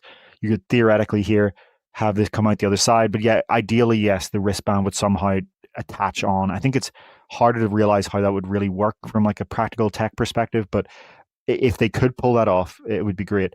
You can see here that there are all of the little puzzle pieces are here, and I think in the same way that like before the iPhone, there were all of the puzzle pieces. There were multi-touch displays, and there were the mobile flash storage, and there was the right kind of mobile chips in certain products, and some things had cameras in the right way.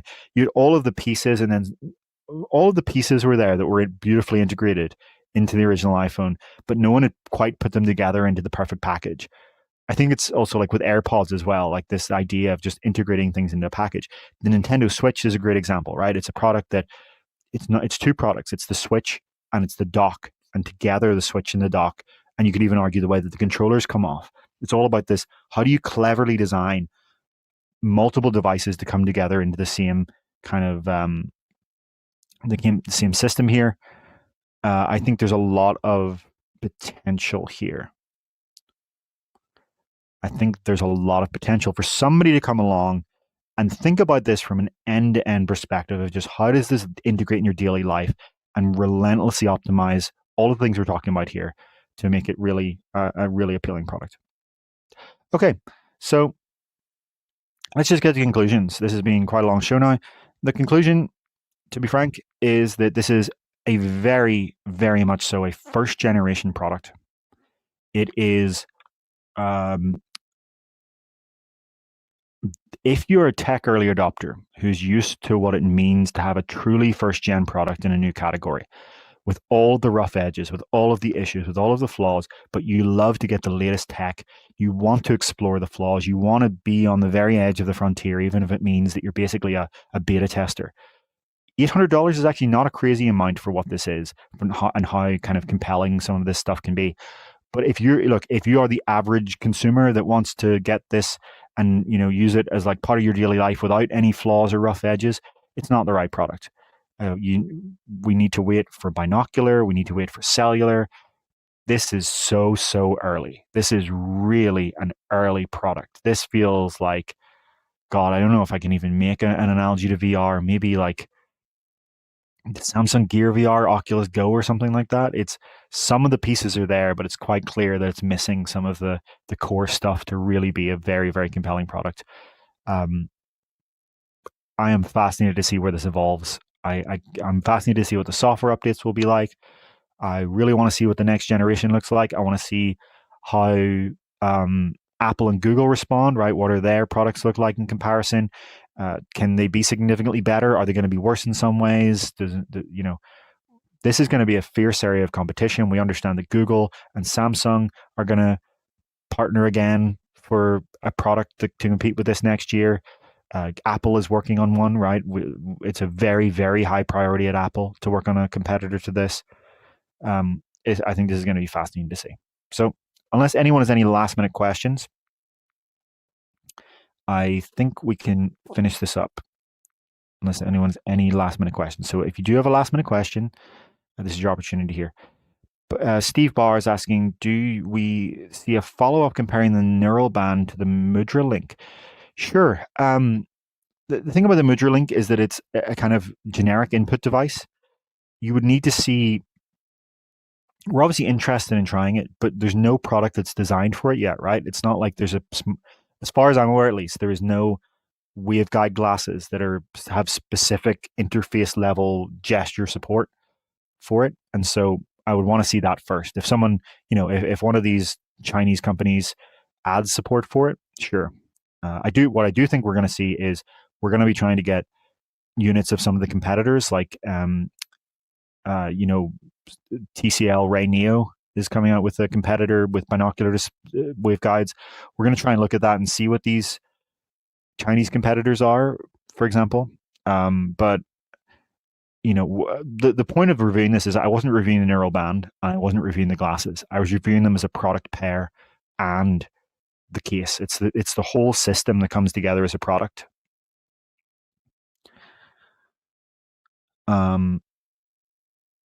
Okay.